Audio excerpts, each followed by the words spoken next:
Okay, మంచిది. కొద్ది నిమిషాలు మీతో నేను వాక్యాన్ని పంచుకుంటాను. దానికంటే ముందు ఒక పాట పాడుకుందాం. ఈ పాట పాడుతున్నప్పుడు పరిచర్య కొరకు మీ కానుకలను ఉపయోగించండి. మీ ధనము దేవుని పరిచర్యలు కనిపించడం చాలా ఆశీర్వాదకరం. ప్రభుకి ఇచ్చి చెడిపోయినోడు లేడు, దేవునికి ఇవ్వకుండా బాగుపడినోడు కూడా ఎవడు లేడు. మీరు ఎంత ఉత్సాహంగా ఇవ్వగలుగుతారు, దేవుడు అంత అత్యధికంగా ఆశీర్వదించగలుగుతారు. కొంచెం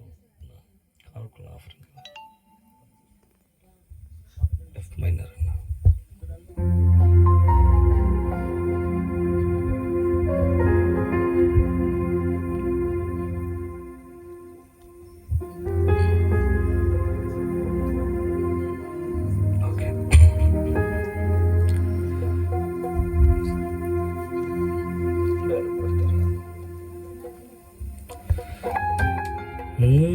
నీ బాహుబలమే నడిపించును, నా స్థితులన్నిటిని సరిచేయును. కృప చూపు ఆడవయ్యా నీ పిల్లలకు, కృప చూపు ఆడవయ్యా.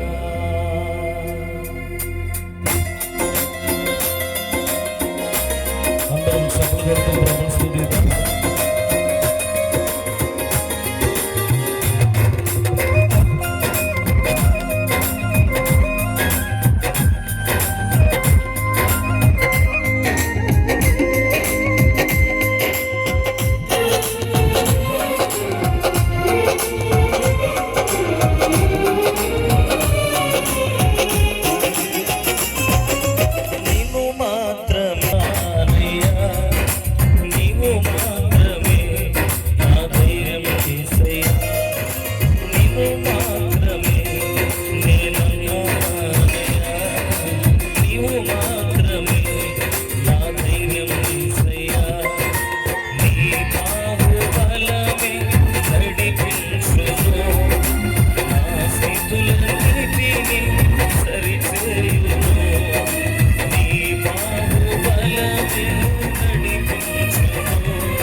నిన్ను మాత్రమే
చేతులను వైపెత్తుదాం.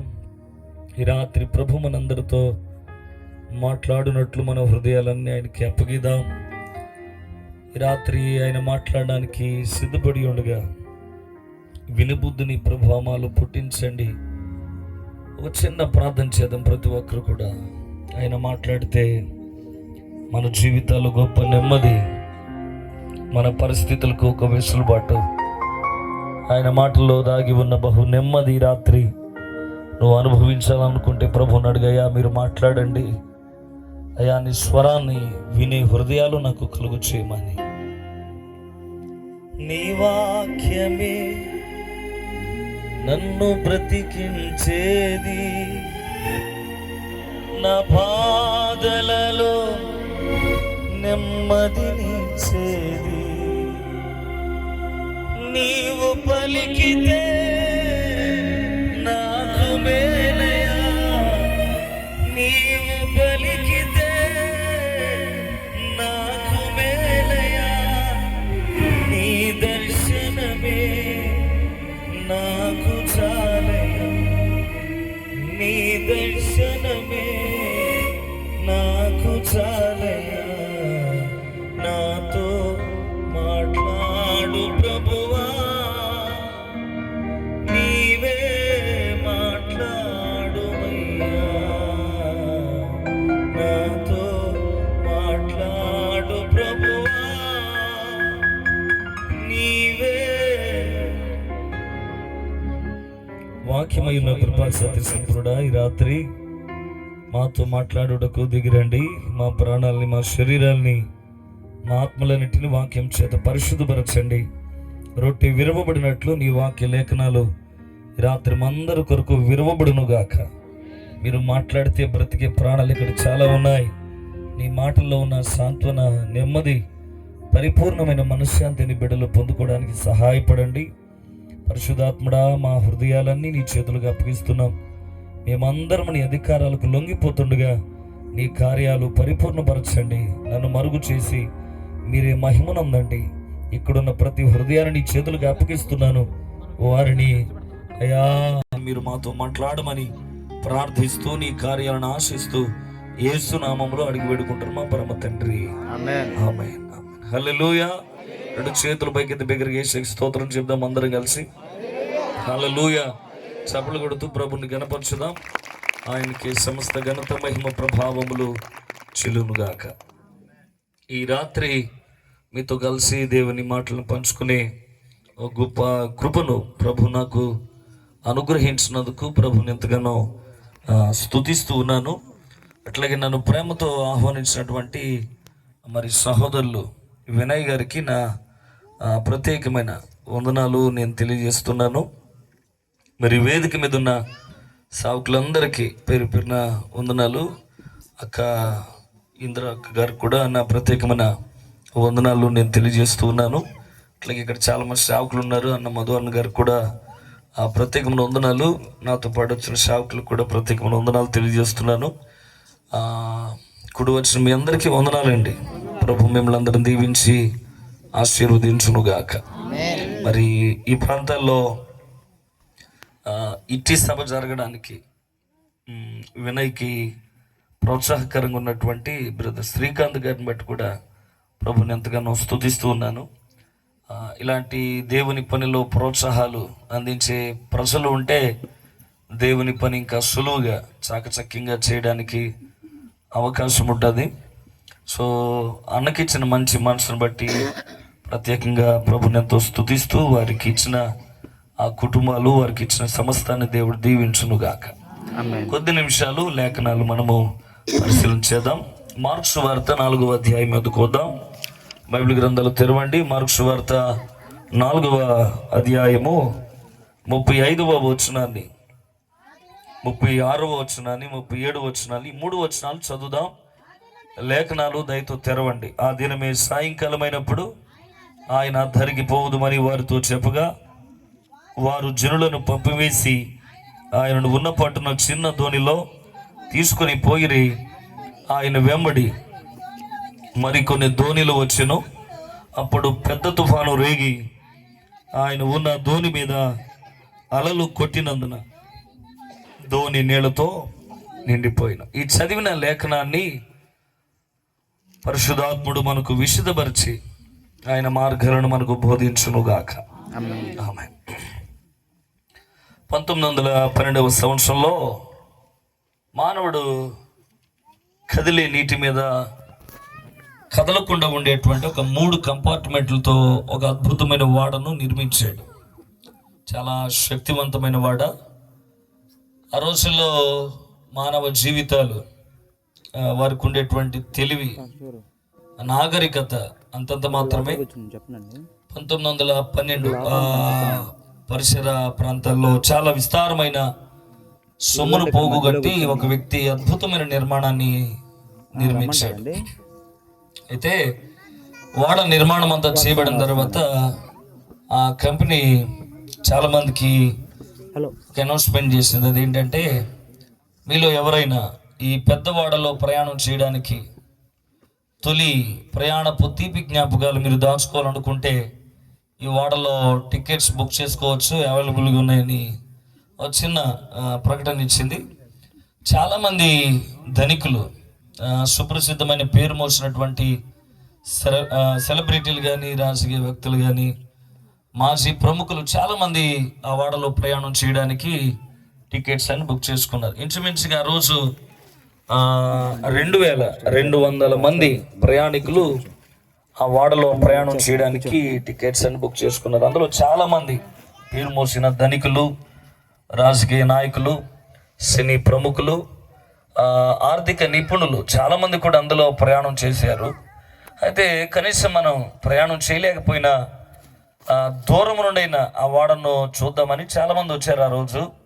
సో చాలామంది వీక్షిస్తున్నారు, మానవుడు ఎంత తెలివి మీరిపోయాడు, కదిలే నీటి మీద కదలకుండా ఉండే పెద్ద కంపార్ట్మెంట్లది వాడను నిర్మించడం, మానవుడు చాలా తెలివిని సంపాదిస్తున్నాడు రోజు రోజుకనేటువంటి ఒక ఆలోచన. సో మొత్తానికి ఆ ప్రయాణపు పరిస్థితులను చూసి చాలామంది సంతోషపడుతుండగా ఒక BBC న్యూస్ రిపోర్టర్ ఒక ఆయన ఆ టైటానిక్ను నిర్మించిన వ్యక్తి దగ్గరికి వెళ్ళి ఇలా అడిగాడు, సార్ మీరు వెళ్తున్నటువంటి అట్లాంటిక్ ఓషన్ అందు కూడా ఐస్బర్గ్స్ అనేవి పేరుకుపోయి ఉంటాయి, అంటే మంచుగడ్డలు విస్తారంగా పేరుకుపోయి ఉంటాయి కదా. ఐస్ గడ్డలు అంటే ఏదో మన అరిచేతులు ఉండే అంత కాదు, దాదాపుగా 5-10 కిలోమీటర్లు విస్తరించి చాలా మందంతో కూడుకున్నటువంటి ఐస్ గడ్డలు ఉంటాయి.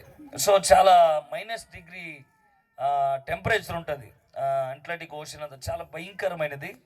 వన్స్ ఒకవేళ 10 తర్వాత సముద్రంలో ఎవడైనా పడిపోయాడంటే 2-3 మినిట్స్లోనే ఇంచుమించు తన ప్రాణాన్ని పోగొట్టుకుంటాడు. రక్తం అంతా గడ్డగడ్డేస్తే లంగ్స్ అన్ని బ్రేక్ అయిపోయి బ్రీత్ అందగా అక్కడక్కడే తన ప్రాణాన్ని పోగొట్టుకుంటాడు. 5 నిమిషాలు కూడా బ్రతకలేడు, 2-3 నిమిషాల్లోనే తన ప్రాణాన్ని పోగొట్టుకుంటాడు. అంత చలి చాలా విస్తారంగా ఉంటుంది. సో ఈ BBC న్యూస్ రిపోర్టర్ కానీ ఇలా అడిగాడు అనమాట, సార్ ఇప్పుడు వెళుతున్న ప్రయాణం మంచిది కాదేమో, ఎందుకంటే చాలా ఐస్బర్గ్స్ అనేవి పేరుకుపోయి ఉన్నాయి కదా, ప్రయాణికులను రిస్కులు ఎందుకు పెట్టడం అంటే ఆ టైటానిక్ కెప్టెన్ నిర్మాణకుడు ఇలాగ అన్నాడు అనమాట, ఈ వాడను ఏది పడితే అది ముంచేసేలాగా లేదు, ఏదైనా ప్రమాదానికి గురి అయ్యేలాగా దీన్ని నిర్మించలేదు, చాలా బలిష్టంగా పటిష్టంగా దీన్ని నేను నిర్మించాను, దేవుడు కూడా ఈ వాడను ముంచలేడు అని పేరు చెప్పాడు. ఏం చేయలేడంట, ఎవరో దేవుడు కూడా ఈ వాడను ముంచలేడు, ఏమీ చేయలేడు అనేటువంటి అర్థాన్నిచ్చే పేరు పెట్టాడు. దాని పేరు టైటానిక్ అనమాట. ఆ టైటానిక్ పేరు అంటే అర్థం ఏంటంటే దేవుడు కూడా దీన్ని ఏమీ చేయలేడు అనేటువంటి ఒక శక్తివంతమైన వాడను నిర్మించాడు. 1912 ఏప్రిల్ 14వ తారీఖు ఆ ప్రయాణం ప్రారంభించబడింది. 11:32 కనిపించని నీటిలో తేలుతున్నటువంటి ఐస్ గడ్డను ఢీకొని గ్రౌండ్ ఫ్లోర్ అంతా పగిలిపోయి వాడలోనికి నీళ్లను వచ్చేయడం ప్రారంభించాయి. వారి అంచనాలన్నీ చాలా తలక్రిందులు అయిపోయాయి. వారు అనుకోని విధంగా ఆ ప్రమాదంలో చిక్కుపడిపోయారు. ఇంచుమించుగా 2 కంపార్ట్మెంట్లన్నీ మునిగిపోయి లాస్ట్ కంపార్ట్మెంట్ ఒకటే నీటి మీద కదలకుండా తేలియాడుతుండగా కెప్టెన్ టైటానిక్ కెప్టెన్ మెయిలర్ని పిలిచాడు. మెయిలర్ని పిలిచేలాగా అన్నాడు, నేను కొన్ని మాటలు చెప్తాను, అవి త్వరగా టైప్ చేసి ఇదే సముద్రంలో ప్రయాణం చేస్తాను, మిగతా వాడలకి మెయిల్ చేయమన్నాడు. ఇంత ప్రాణాపాయ స్థితిలో ఏం జరుగుతుందో కూడా తెలియని ఇంత గందరగోళంలో మీరు చెప్పడం ఓకే కానీ రాయాలంటే భయం వేస్తుంది సార్, చేతులన్నీ వణుకుతున్నాయి, నా వల్ల కాదంటే తప్పదు. మనం టికెట్స్ అన్ని బుక్ చేసుకోవడమే కాదు, వాళ్ళ ప్రాణాలకి మనం సెక్యూర్ ఇవ్వాలి, కొంచెం నేను చెప్పేదంతా రాయమన్నాడు. ఇంతకేం రాయమంటారు సార్ అన్నాడు. ఏం రాయమంటానంటే మా తలలకి పొగరు ఎక్కువైందని రాయమన్నాడు. ఏమైందంట? తలలకి పొగరు ఎక్కువైంది, మా అంచనాలన్నీ తలక్రిందులు అయిపోయాయి, ఊహించింది ఏది మా జీవితాల్లో జరగలేదు, అంతా మాకు వ్యతిరేకంగా అయిపోయింది, నట్టనడి సముద్రంలో మునిగిపోతున్నాం, మా మీద కోపతాపాలు మానేసి కనీసం ఆడవాళ్ళైనా పసిపిల్లలైనా కాపాడడానికి ముందుకు రండి అనేటువంటి ఒక చిన్న లేఖను ఆ మైలర్కి చెప్పగానే అతడంతా టైప్ చేసి టైటానిక్ మునిగిపోయి ఆ టర్మ్లో లాస్ట్ టర్మ్లో మెయిల్ చేశారు.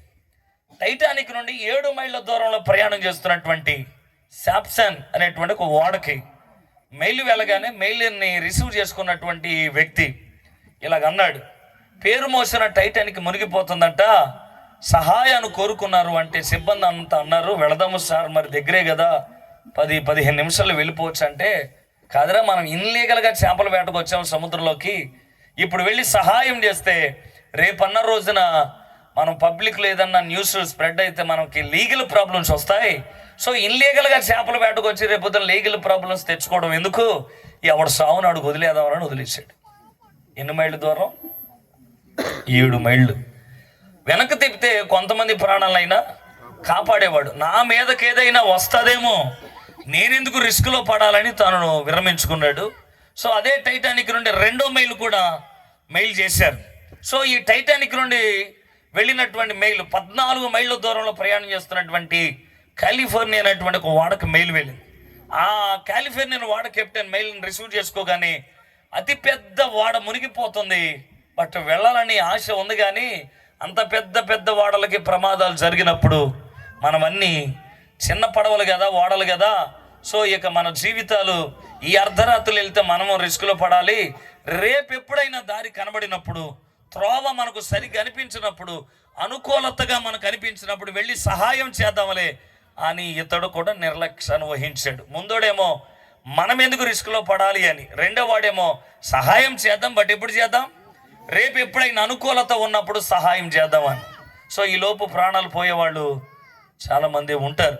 సో ఇలా టైటానిక్ నుండి 7 మైళ్ళ దూరంలో 14 మైళ్ళ దూరంలో ప్రయాణం చేస్తున్న వాడలకి మెయిల్ వెళ్ళినా కనీసం వాళ్ళకి కనికరాలు జాలి లేవు, వాళ్ళ స్వార్థాలు వారి అభిలాషలు వారు నెరవేర్చుకోరన్న తపనే తప్ప వారికి ప్రాణం పోతున్న ప్రజల పట్ల ఎటువంటి భీతి లేదు. ఆశ చావని మెయిలర్ మరొక మెయిల్ పంపాడు టైటానిక్ నుండి.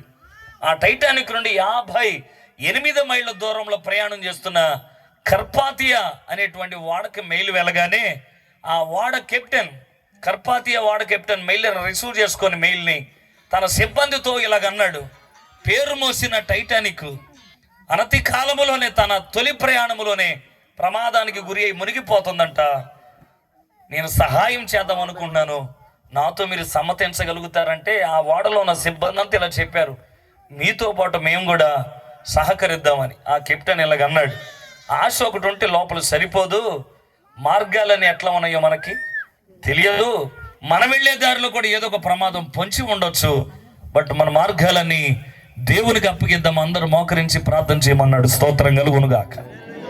హల్లెలూయా. వెంటనే ఆ సిబ్బంది కెప్టెన్తో పాటు మోకరించి ప్రార్థన చేసి, ప్రభా నశించిపోతున్న కొంతమంది ఉన్నారు, వారిని మేము రక్షించాలి, కాపాడాలి, వారి ప్రాణాలకు మేము అడ్డుపడదామనుకుంటున్నాం, మా మార్గాలు, మా త్రోవలు, మా ఇరుకైనవి ఈ అర్ధరాత్రి నీకు అప్పగిస్తున్నామని వారి మార్గాలను ప్రభుకు అప్పగించి వారు ప్రయాణాన్ని ప్రారంభించారు. అనతి కాలంలోనే టైటానిక్ దగ్గరకు వచ్చి 608 మంది ప్రాణాలను కాపాడారు. వాళ్ళు చప్పలు కొడుతూ ప్రభుని స్తుతిద్దాం. హల్లెలూయా.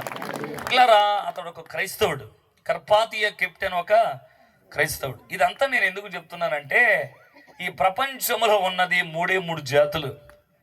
మొదటి జాతి ఎలాంటి జాతి అంటే, మనకేదైనా వచ్చి పడుతుందేమో ప్రమాదం, పోయినోడిని అలాగే పోనివ్వాలి, ఎవడ కర్మ వాడిదే, అనుభవించాలి అనుకున్నప్పుడు వాడు తప్పదు అనుకొని సమయాలకి కాలాలకి అప్పగించేసి వదిలేయడం మొదటి వాడి లక్షణం అంటే నేనెందుకు రిస్క్లో పడాలి, నా ప్రాణాన్ని ఎందుకు నేను పోగొట్టుకోవాలి అనేది మొదటి జాతి ప్రపంచంలో ఉన్నది.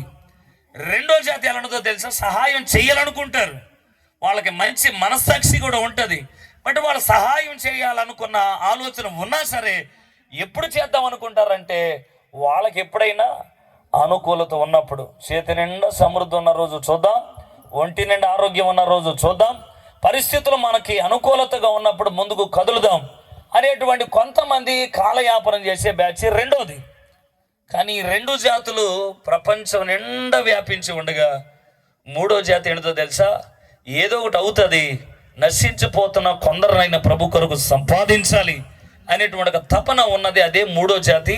ఆ జాతికి చెందిన వాళ్ళమే మేము ఇక్కడికి వచ్చాం. స్తోత్రం కలుగునుగా. ఎందుకో తెలుసా? మునిగిపోయే జీవితాల పట్ల మాకు చాలా భారాలు ప్రభు మాకు అప్పగించాడు. ఎందుకో తెలుసా? ఏ ఆత్మ నశించడానికి వీలు లేదు. లేఖనం చెప్తుంది అంతటా అందరూ మారు మనసు పొందాలన్నదే దేవుని యొక్క ప్రణాళిక. అందుకనే ఈ రాత్రి ఏ జీవిత తుఫాన్ల మధ్యలో చిక్కుబడ్డావో, అది అనారోగ్యమా, మానసికమైన ఒత్తిళ్ళ, అనుకూలత లేని పరిస్థితుల, నెమ్మది లేని మనుగడ, పిల్లలు బట్ట, లేదా భార్యను బట్ట, కట్టుకున్న భార్యను బట్టి ఉందా, భర్తను బట్టి ఉందా, లేదా కనుక్కున్న బిడ్డలను బట్టి ఉందా, కనీ పెంచి పెద్ద చేసిన తల్లిదండ్రులను బట్టి ఉందా, సంఘం నుండి ఉందా, సమాజం నుండి ఉందా, వ్యక్తి నుండి ఉందా, వ్యవస్థ నుండి ఉందా, ఏదో ఒక సమస్య, ఏదో ఒక తుఫాను నీ జీవితంలో కమ్ముకొని ఉంటే ఈ రాత్రి అలాంటి జీవితాల పట్ల దేవుని యొక్క ప్రణాళిక ఏంటో నీతోనే నేను క్షుణ్ణంగా ఒక మాట నేను జ్ఞాపకం చేద్దాం అనుకుంటున్నాను. యేసు ప్రభువు వారు ఇలాంటి మునిగిపోయే జీవితాలని ఎలా కలుగు చేసుకొని వారికి ఊరటను నెమ్మదిని పుట్టించగలుగుతాడో ఈ మార్కు సువార్త 4వ అధ్యాయంలోంచి నేను మీతో మాట్లాడతాను. యేసుక్రీస్తు శరీరధారిగా జీవించిన దినాల్లో గలిలయ పొలిమేరలో తన విస్తారమైన పరిచర్య కొనసాగించుకుంటూ వచ్చారు. సో ఆ రోజులు ఆయన బోధలు, ఆయన మాటలకి ఆకర్షితులైన ప్రజలు విస్తారంగా వచ్చేవాళ్ళు. ఆ రోజు కూడా ప్రజలు గుమిగూడగా ఆయన దేవుని రాజ్యాన్ని గురించినటువంటి విషయాలు, ఉపమానాలని ఆధారం చేసుకుని ప్రజలందరితో మాట్లాడుతూ ఉంటే ప్రజలు తన్మయం చెందుతూ ఆయన మాటలు వింటుండగా ఒక మాట అన్నాడు. ఏమనంటే వినుడి అని తన ప్రసంగాన్ని ప్రారంభించాడు. చెప్పండి, ఏమన్నాడు? చెప్పండి ఆ మాట బిగ్గరగా. ఈ రాత్రి కూడా మీరు కూడా అదే చెయ్యాలి. ఏమని? వినాలి. ఇక్కడ కూర్చున్న వాళ్ళు కానీ, లేదా ఇక్కడికి రావడానికి కొంతమందికి పరిమితులు ఉంటాయి. ఎనీహౌ నువ్వు రాకపోయినా పర్వాలేదు, ఈ రాత్రి నీ ఇంటి గడప ముందు నిలవబడి నా ప్రభువే నీతో మాట్లాడుతున్నాడు అని నేను విశ్వసిస్తూ ఈ మాటలు చెప్తున్నాను. పర్వాలేదు, నా దేవుడు నీ దగ్గరికి వచ్చి మాట్లాడగలిగినటువంటి వెసులుబాటు కలిగి ఉన్నవాడు. తన యొద్దకు రాకపోయినా ఆయన నీ యొద్దకు కూడా రాగలుగుతాడు. నువ్వు వెతకకపోయినా ఆయన నిన్ను వెతకడంలో ఆయన విఫలమయ్యే దేవుడు కానీ కాదు. కొంచెం జాగ్రత్తగా విను. ఎన్నో సమయాలు, ఎన్నో కాలాలు నీ జీవితంలో దొర్లుకుంటూ వెళ్ళాయి. కొంచెం ఈ రాత్రి దేవుని మాటలు నీ గ్రామానికి వచ్చాయి కనుక ఈ గ్రామస్తులందరికీ ప్రేమతో బ్రతిమలాడుతూ ఈ మాటలు వినమని ఆర్జిస్తూ ఉన్నాను. గమనించండి, యేసు ప్రభువు వారు చెప్పిన మాట ఏంటంటే వినుడి అని. చెప్పండి, ఏమన్నాడు? ఎందుకు వినాలి మానవుడు? అది కూడా ఎవరు కూర్చిన మాటలు వినాలి? రోమపత్రికలు అంటాడు కదా, వినుట వలన మానవుడికి ఏం కలుగుతుంది? విశ్వాసం కలుగుతుంది. ఆ విశ్వాసం మనుషులు చెప్పే మాటలను బట్టి రాదు, రాజకీయ నాయకులు చెప్పే మాటలను బట్టి రాదు. క్రీస్తు యేసును కూర్చిన మాటలు, ఆయన వాక్యాన్ని వినాలి. కానీ ఈ రోజుల్లో మానవుడు దేవుని మాట కన్నా రాజకీయ నాయకుల ప్రసంగాలకి దురద చెవులు వస్తున్నాయి కదా. పేరు మోసినటువంటి ఒక సినీ ప్రముఖుడు, లేదా ఒక హీరో, లేదా ఒక హీరోయిన్, లేదా ఒక సినిమా ప్రొడ్యూస్ చేసేటువంటి వ్యక్తులు ఇచ్చేటువంటి ఆ లైవ్స్ కానీ, లేదా వాళ్ళు ఇచ్చేటువంటి బ్రాడ్కాస్ట్లు కానీ, లేదా ఇంకేటువంటి లైవ్, ఇంకా ఎలా చెప్పవచ్చు అంటే ఇంటర్వ్యూస్ కానీ వినడంలో వారికి చాలా ఆసక్తి ఉంటుంది. కానీ ఒక మాట చెప్తున్నాను, ఈ మాటల వల్ల నీకు ప్రయోజనం చేకూర్చబడదు.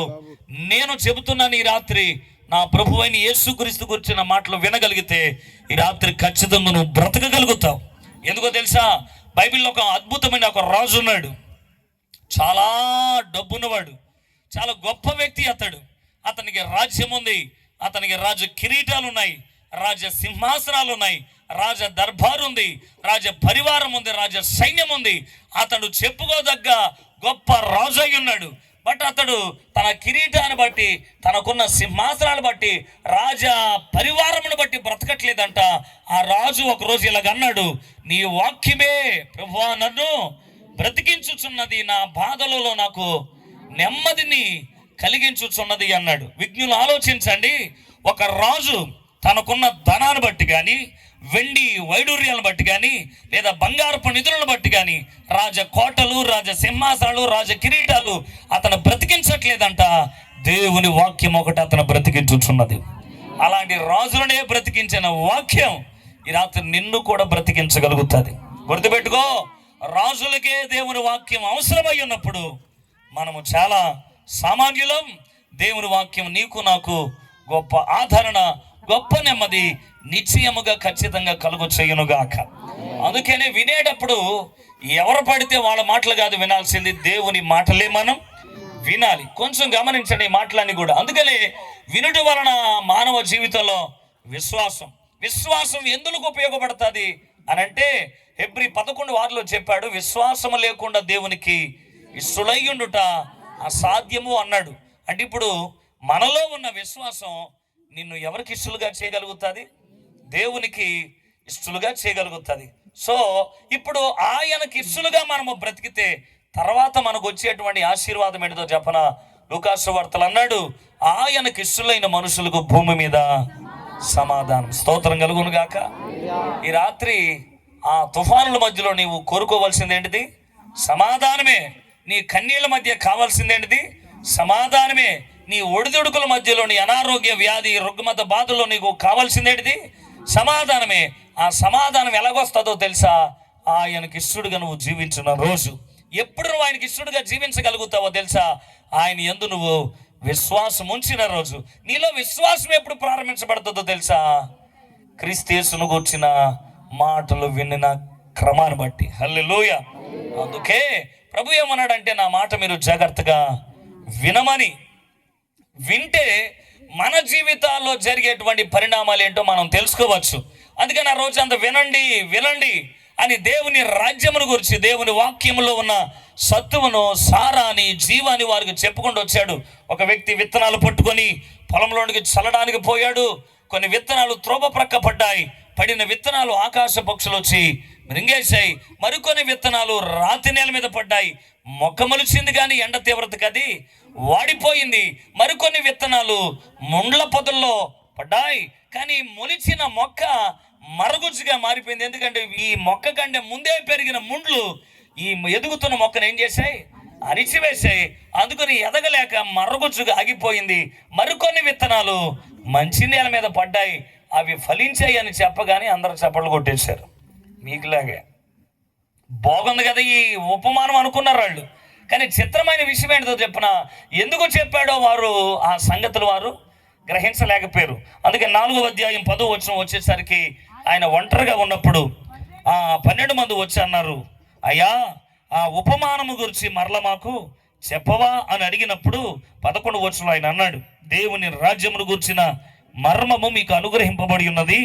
వెలుపల నుండి వారు ఒకవేళ దేవుని వైపు తిరిగి పాప క్షమాపణ పొందుదురని వారు చూచుడికైతే చూచి, కనుగొనక వినుడికైతే విని. అది మానవుడు దేవుని మాట వింటున్నాడంట, కానీ ఏం చేయలేకపోతున్నాడు? గ్రహించలేకపోతున్నాడు. లేఖనాన్ని చూస్తున్నాడు, కానీ దేవుని యొక్క సత్యాన్ని, దేవుడిలో ఉన్న జీవాన్ని, ఆయన నిత్యత్వాన్ని, ఆయన దైవత్వాన్ని మానవుడు కనుగొనలేని స్థితిలో ఉన్నాడు.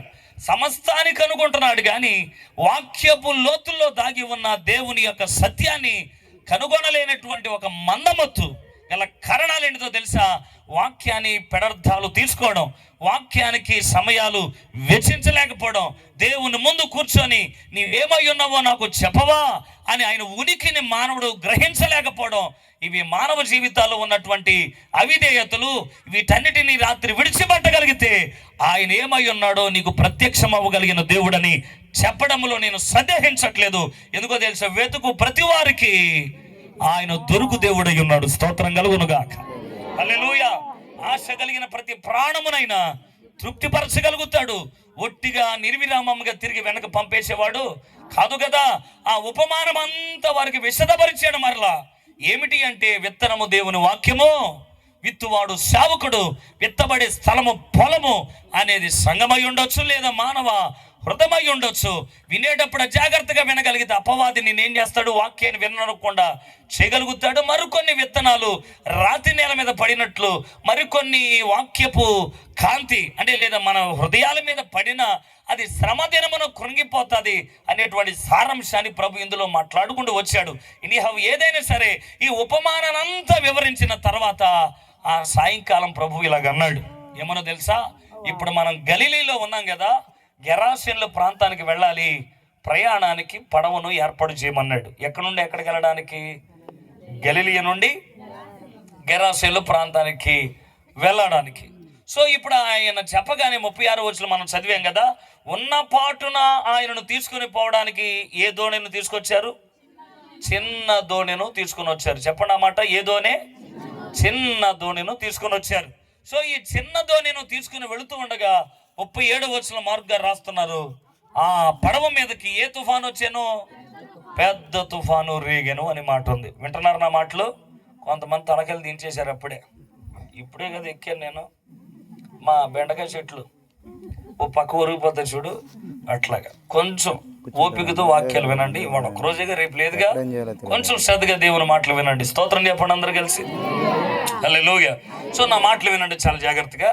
ఇప్పుడు చిన్న పడవ, చిన్న దోణి సముద్రంలో ప్రయాణం చేసుకుంటూ వెళుతూ ఉండగా వచ్చిన తుఫాను మాత్రం పెద్దది. మరి ఇప్పుడు చిన్న పడవల మీదకి పెద్ద తుఫాన్లు వస్తే మునిగిపోతాయా, తీరాలకు వెళతాయా?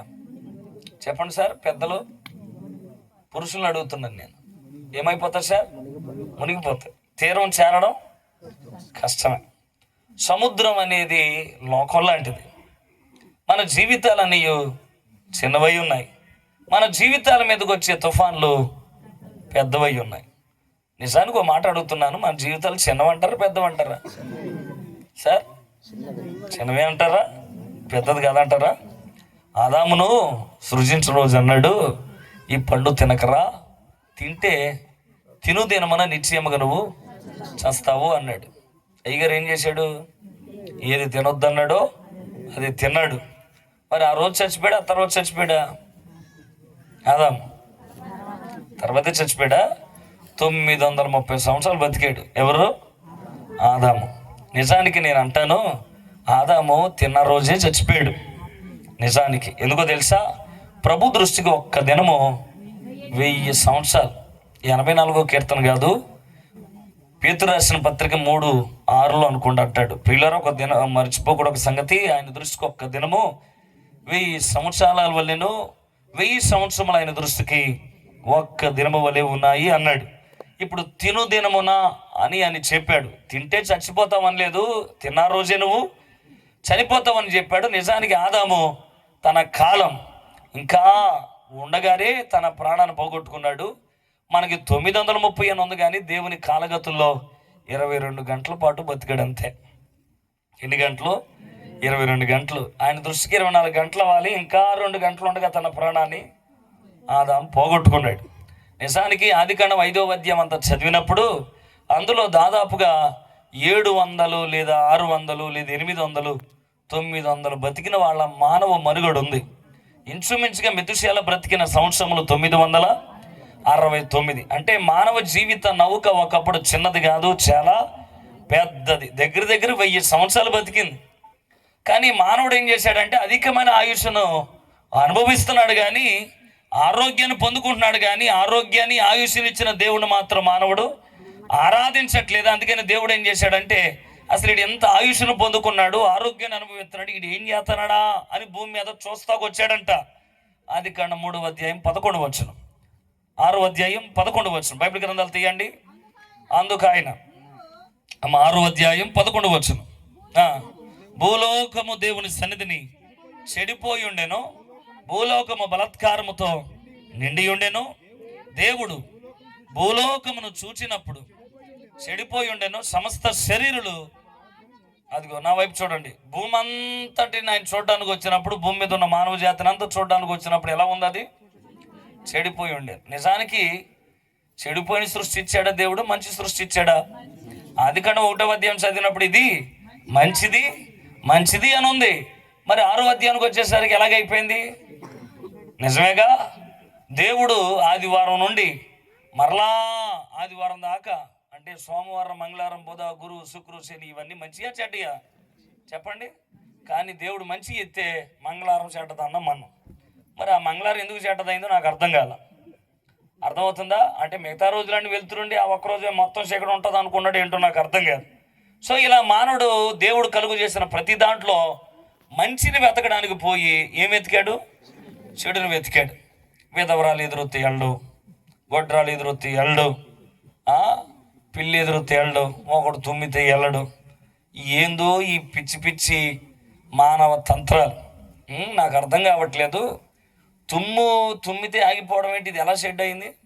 అంటే చెడిపోయిందని చెప్పడానికి రీజన్ చెప్తున్నా, కొన్ని కారణాలు నాకు తెలియక అడుగుతున్నాను. ఎదుటోడు తుమ్ము నీకు అపశకునం అయితే నీ తుమ్ము ఆడికి ఏమైనా ఆశీర్వాదమా? మామూలుగా ఏమ్మా, ఆడు తుమ్ము నీకు అపశకునం అయితే నీ తుమ్ము ఆశీర్వాదం వాడికి? ఈ ఊడికైనా శాపం అవుతుంది కదా. నిజానికి తుమ్ము శాపనార్థంగా పెట్టల, అది ఆరోగ్యంలో శరీరంలో ఒక భాగమై ఉంది అంతే తప్ప. నాకు తెలియగడుగుతున్నాను. కానీ నువ్వు బయలుదేరేటప్పుడు 850 కోట్ల మందిలో ప్రతి శాఖనికి కొన్ని కోట్ల మంది తుమ్ముతున్నారు. నీకు వినపడతలేదు అంతే. నీకు వినపడతల, నీ చెవులు అంత దూరం వినపడవు కదా. మా ఉంటే ఒక 50 మీటర్లు 100 మీటర్ల వరకు వినపడుతుందేమంతే. నిజానికి ప్రతి ఒక్కడు తుమ్మి వినపడితే అసలు అడుగు కాదు కదా, ఇంచు కదలేవు నువ్వు. చెడ్డది ఎందుకయింది? నల్ల పిల్లి, ఈడే నల్లగా ఉంటాడు, మళ్ళీ నల్ల పిల్లి ఎదురొస్తే ఇవన్నీ చెడిపోయి. అందుకని దేవుడు భూలోకాన్ని చూసినప్పుడు ఎక్కడ మంచి మానవ దృష్టిలో, అంటే మానవ జీవితాల్లో దేవుని దృష్టికి మంచిది ఎక్కడ కనబడలా. అన్నీ చెడగొట్టుకుంటూనే వచ్చాం. చెట్లు చెడగొట్టాం, కాలువలు చెడగొట్టాం, సముద్రాలు చెడగొట్టాం, నదులు చెడగొట్టాం. ఒకటా రెండా? తినండి రాని ఇచ్చినవి అన్నేమో నిమ్మకాయలు ఏమో టైర్ల కింద, గుమ్మడికాయలు అన్నేమో గుమ్మాలకి. ఇవన్నీ ఎందుకు ఇచ్చాడు దేవుడు మనకి? చెప్పండి సార్. తింటాకి ఇచ్చాడు కదా. అన్ని తినమని ఇస్తే మనం దేని కింద ఎడతాం? అందుకే కరువులు. దేవుడు ఏది ఇచ్చినా దాన్ని దుర్వినియోగమే చేసాం, కానీ దాన్ని సద్వినియోగం చేసుకోవాలి. ఇంకా ఏదన్నా చెడగొట్టలేదురా ఈ సృష్టిలో అంటే ఆకాశం ఒకటే. ఎందుకంటే అది అందలా, అది అందుంటే సొరకాయో బీరకాయో కట్టేవాళ్ళు. అంతా చెడగొట్టింది మనమే. ఇప్పుడు చెడిపోయిన దాంట్లో మంచి ఎక్కడ ఉందని వెతుకుతున్నాం. కుహాన మేధావులు మనం కదా. మంచి దాన్ని చెడగొట్టేసి మంచి పోగొట్టేసుకొని ఇప్పుడు చెడిపోయిన ప్రపంచంలో ఏది ఎతుకుతున్నాం? మంచి ఏదైనా వస్తుందా, మంచిది ఏదైనా వస్తుందా అని. సో ఇలాగ మానవ జాతి అంతా చెడిపోయింది. అందుకని దేవుడు అన్నాడు, ఆయుష్కాలాన్ని అనుభవిస్తున్నావు, ఆరోగ్యాన్ని పొందుకున్నావు, కానీ ఆరాధన మాత్రం చేయట్లేదు. అందుకని 3:6 ఇలాగ అన్నాడు, మీ ఆయుష్కాలం 6వ అధ్యాయం 3వ వచనం ఆదికాండం, నా ఆత్మ నరులతో ఎల్లప్పటికీ వాదించదు, వారు అక్రమంగా బ్రతికిన కారణాన్ని బట్టి నరమాతులై ఉన్నారు కనుక వారి దినములన్నీ అదిగో 969 ఉన్న పెద్ద పడవ ఎక్కడికి వచ్చేసింది? ఇప్పుడు 120కి వచ్చేసింది. వింటున్నారమ్మా? ఎక్కడికి అంటే 800 పోగొట్టుకున్నామో చూసుకో. ఆరోగ్యాన్ని అనుభవించం, ఇదేమనంటే అనుభవించు రాజు అని ఒక పాట పెట్టుకుంటాం కదా. జీవితాన్ని అనుభవించడం కొరకు కాదు దేవుడు ఇచ్చింది. ఎఫెసీయులకు రాసిన పత్రికలు అంటాడు, ముందుగా తన కొరకు నన్ను నియమించుకుని ఏర్పాటు చేసుకున్నాడు జగత్పునాది వేయబడక మునిపే. ఆయన కొరకే. ఆయన ఆరాధించాలి, ఆయన మహిమపరచాలి, ఆయన ఘనపరచాలి. అందుకనే యెషయా ఇంటికి వెళ్ళినటువంటి సమూయేలుతో దేవుడు మాట్లాడుతున్నాడు, ఇక్కడ ఉన్న వాళ్ళు ఎవరిని నేను కోరుకోలేదు. ఎవరిని కోరుకున్నాను? దావీదు అరణ్యములో ఉన్నవాడు ఇంట్లోనికి వస్తూ ఉంటాడు, అప్పుడు మాట్లాడుతున్నాడు దేవుడు సమూయేలుతో, నేను కోరుకున్నవాడు ఇతడు. ఎలా కోరుకున్నాడు? ఎందుకు కోరుకున్నావు? హైట్ లేదు, వెయిట్ లేదు, ఒకవేళ సామర్థ్యం ఉందా, ఒకవేళ స్టామినా ఉందా, సామర్థ్యాలు ఏమి లేనప్పుడు ఎలా కోరుకున్నావు అంటే, అతని దేహాన్ని కాదు నేను చూచింది, అతని దేహం నాకు ఆలయముగా మార్చాడు, అది నాకు నచ్చింది అన్నాడు. స్తోత్రం కలుగును గాక. అతని అంతరంగం నిండా ఆరాధన ఉంది. నేను ఇచ్చిన కొద్ది జీవితాన్ని, అది కూడా అరణ్యములో ఉన్న క్రూర మృగాల మధ్యలో ఉన్నా సరే, అతడు సింహాలు ఎలుగుబంట్లో బ్రతుకుతున్నా సరే నన్ను ప్రేమించాడే గాని తనకిచ్చిన జీవితాన్ని వ్యర్థంగా చేసుకోలేదు. అతడి వల్లే నన్ను ఎవడు గణపరచలేడు, అతనిలాగా నన్ను ఎవడు మహిమపరచలేడు. అతని స్తుతి నాకు నచ్చింది, అతడు వేసే సింహాసనం నాకు ప్రీతికరంగా అనిపించింది. అందుకనే దావీదుకి కూడా నేను ఒక సింహాసనం ఇస్తానన్నాడు దేవుడు. స్తోత్రం కలుగునుగా. దేవునికి నచ్చే జీవితాలు మనం జీవించాలా. కొంతమంది అంటారు ఇప్పుడు కాదులే అన్న, కొంచెం ఉన్నాయి అవన్నీ అయిపోయాక అప్పుడు వస్తానని. పోనీ అప్పుడు అన్న వస్తాడంటే కొంచెం పెళ్ళి అవన్నీ చేసుకొని వస్తానంటాడు. పిల్లలు పుట్టాక మళ్ళీ ఆ తర్వాత ఏంటి? ఇప్పుడున్న కొంతమంది పెద్దలను అడిగితే కొన్ని ఉన్నాయి సార్, కొన్ని మొక్కుబళ్ళు అవన్నీ అయిపోయాక ఇంకెప్పుడు వస్తావరంటే శరీరం అంతా జవాజవలాడి దవళ్ళని లోడాలోడ ఊగాక చేతికి కర్ర ఇచ్చుకొని అప్పుడు ఇక్కడికి వచ్చి బాబా అంటే మళ్ళీ మేము ఎక్కించాలా, మళ్ళీ నేను దించాలా, నువ్వు రాగా నువ్వు కుర్చీ వేయాలి. ఎందుకు? నీకు సాగరి తప్ప. అందుకనే ఇలాంటి మేధావులు ఉంటారని బైబిల్లో ఒక మంచి మాట ఉంది, నీ బాల్య దినములు ఏంది నీ సృష్టికర్తను స్మరణకు తెచ్చుకోవాలి. హల్లెలూయా.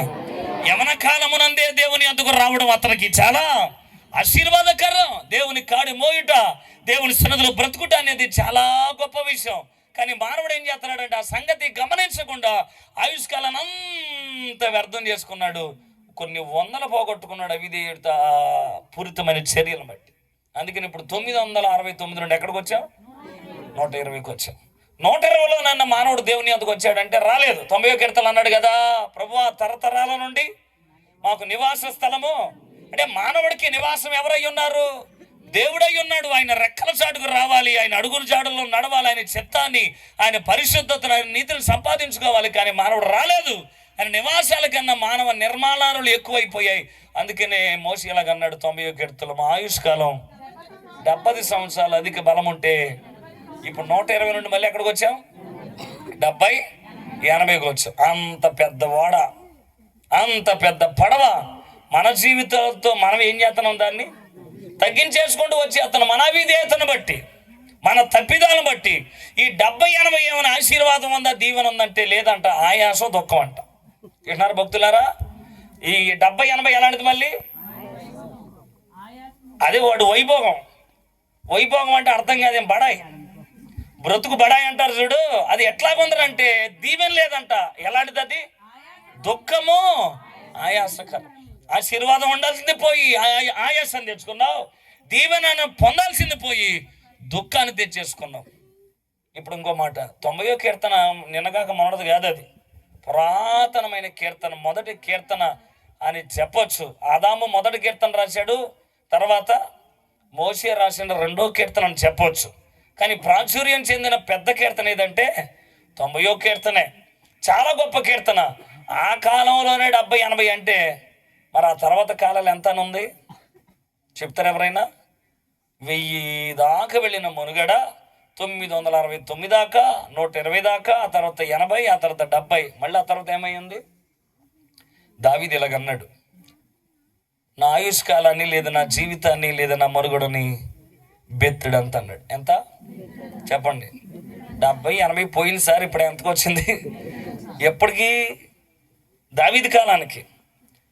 అందుకే అతను చివరికి ఇలాగన్నాడు, నా ఆయుష్కాలం లేదా నా అంతము నాకు ఎట్లో ఉన్నదో నాకు తెలియచేయి అని తన మూలిగాడు దేవుని సన్నిధిలో.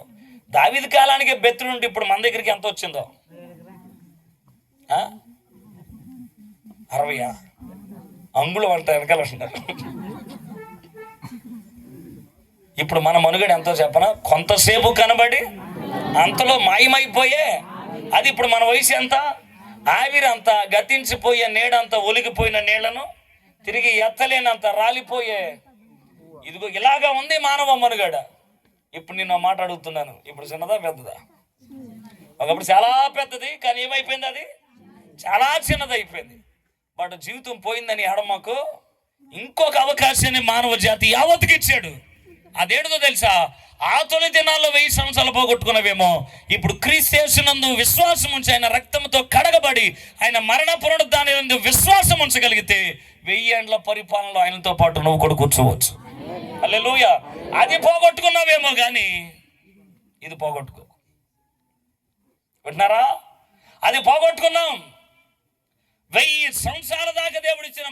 కృపను మన అవిధేయతతో, మన పాపాలతో, మన తిరుగుబాటు చర్యలతో మనం పోగొట్టుకున్నాం. కానీ ఇప్పుడు ఏ శిక్ష క్రీస్తునందున్న వాడికి లేదు గనుక అంతా సమాప్తం చేసి మనకున్నటువంటి ప్రతిదాన్ని విరిచి నూతనత్వాన్ని, నూతన కృపను మన కొరకైన శిలువలో వికసింపజేశాడు. మరణపు ముళ్ళను విరిచి సమాధిని చీల్చుకుని బయటకు వచ్చిన తర్వాత ఆయన అరిచిన ఒకే ఒక్క మాట, నేను సజీవుడునై ఉన్నాను అని. స్తోత్రం కలుగునుగాక. మర్రా మానవ జాతులు పుట్టిన క్రీస్తు మనకున్నటువంటి ఆయుష్కాలాన్ని అంతా విరిచేసి నూతన కృపనిచ్చాడు. అందుకని పాతవన్నీ ఇప్పుడు క్రీస్తు యేసులో మనకేముంది? క్రొత్త సృష్టి, నూతన సృష్టిగా ప్రభు మరలా మనల్ని ఏం చేశాడు?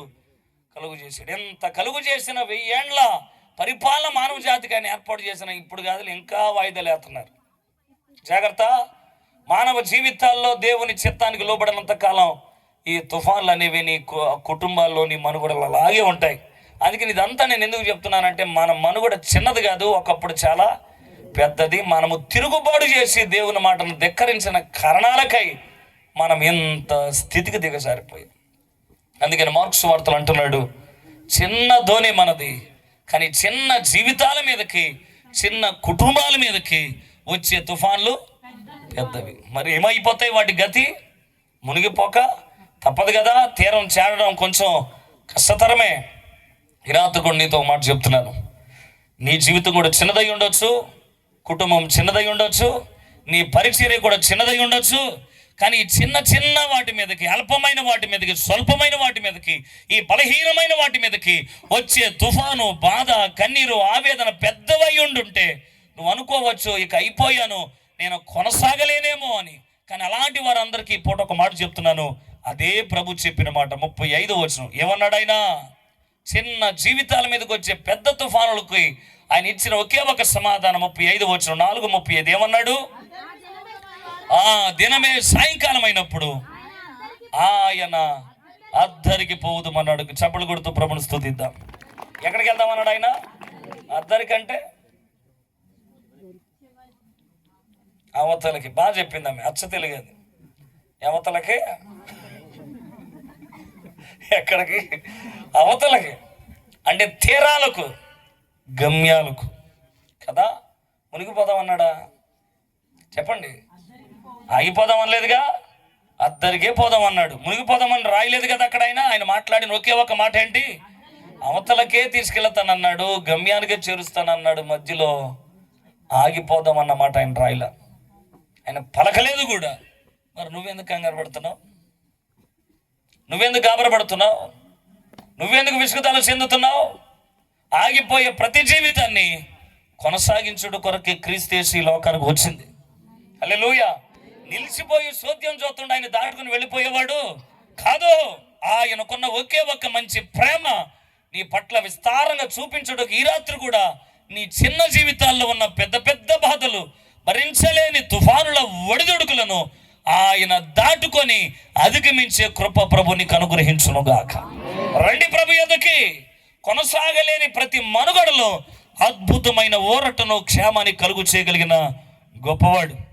యేసును కనుక నువ్వు వెంబడించకుండా, ఆయన యొద్దకు రాకుండా నీ జీవిత తీరాలను చేరిపోదాం అనుకుంటే అది ఎప్పటికీ అయ్యేది కాదు.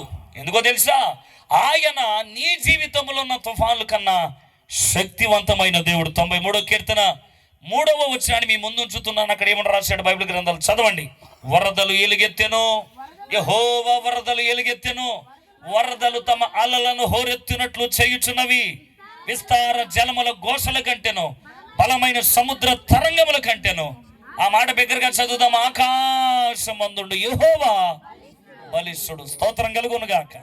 వేటికన్నా బలాఢ్యుడైన, వరదల కన్నా, సముద్ర అలల కన్నా, విస్తారమైన జలముల ఘోషల కన్నా ఎవరు గొప్పవాడు? ఆకాశమందుండు నేను ప్రకటించే నజరేయుడైన యేసు. స్తోత్రం కలుగునుగాక. ఆయనే బలవంతుడు. నీ బలహీనతల మధ్యలో నిలవబడేవాడు. నీ ఆలోచనకి అందని వేళ ఆలోచనకర్తగా మారువాడు. నీ సమస్యల వలయాలలో ఆయన కృప విస్తారంగా చూపించేవాడు.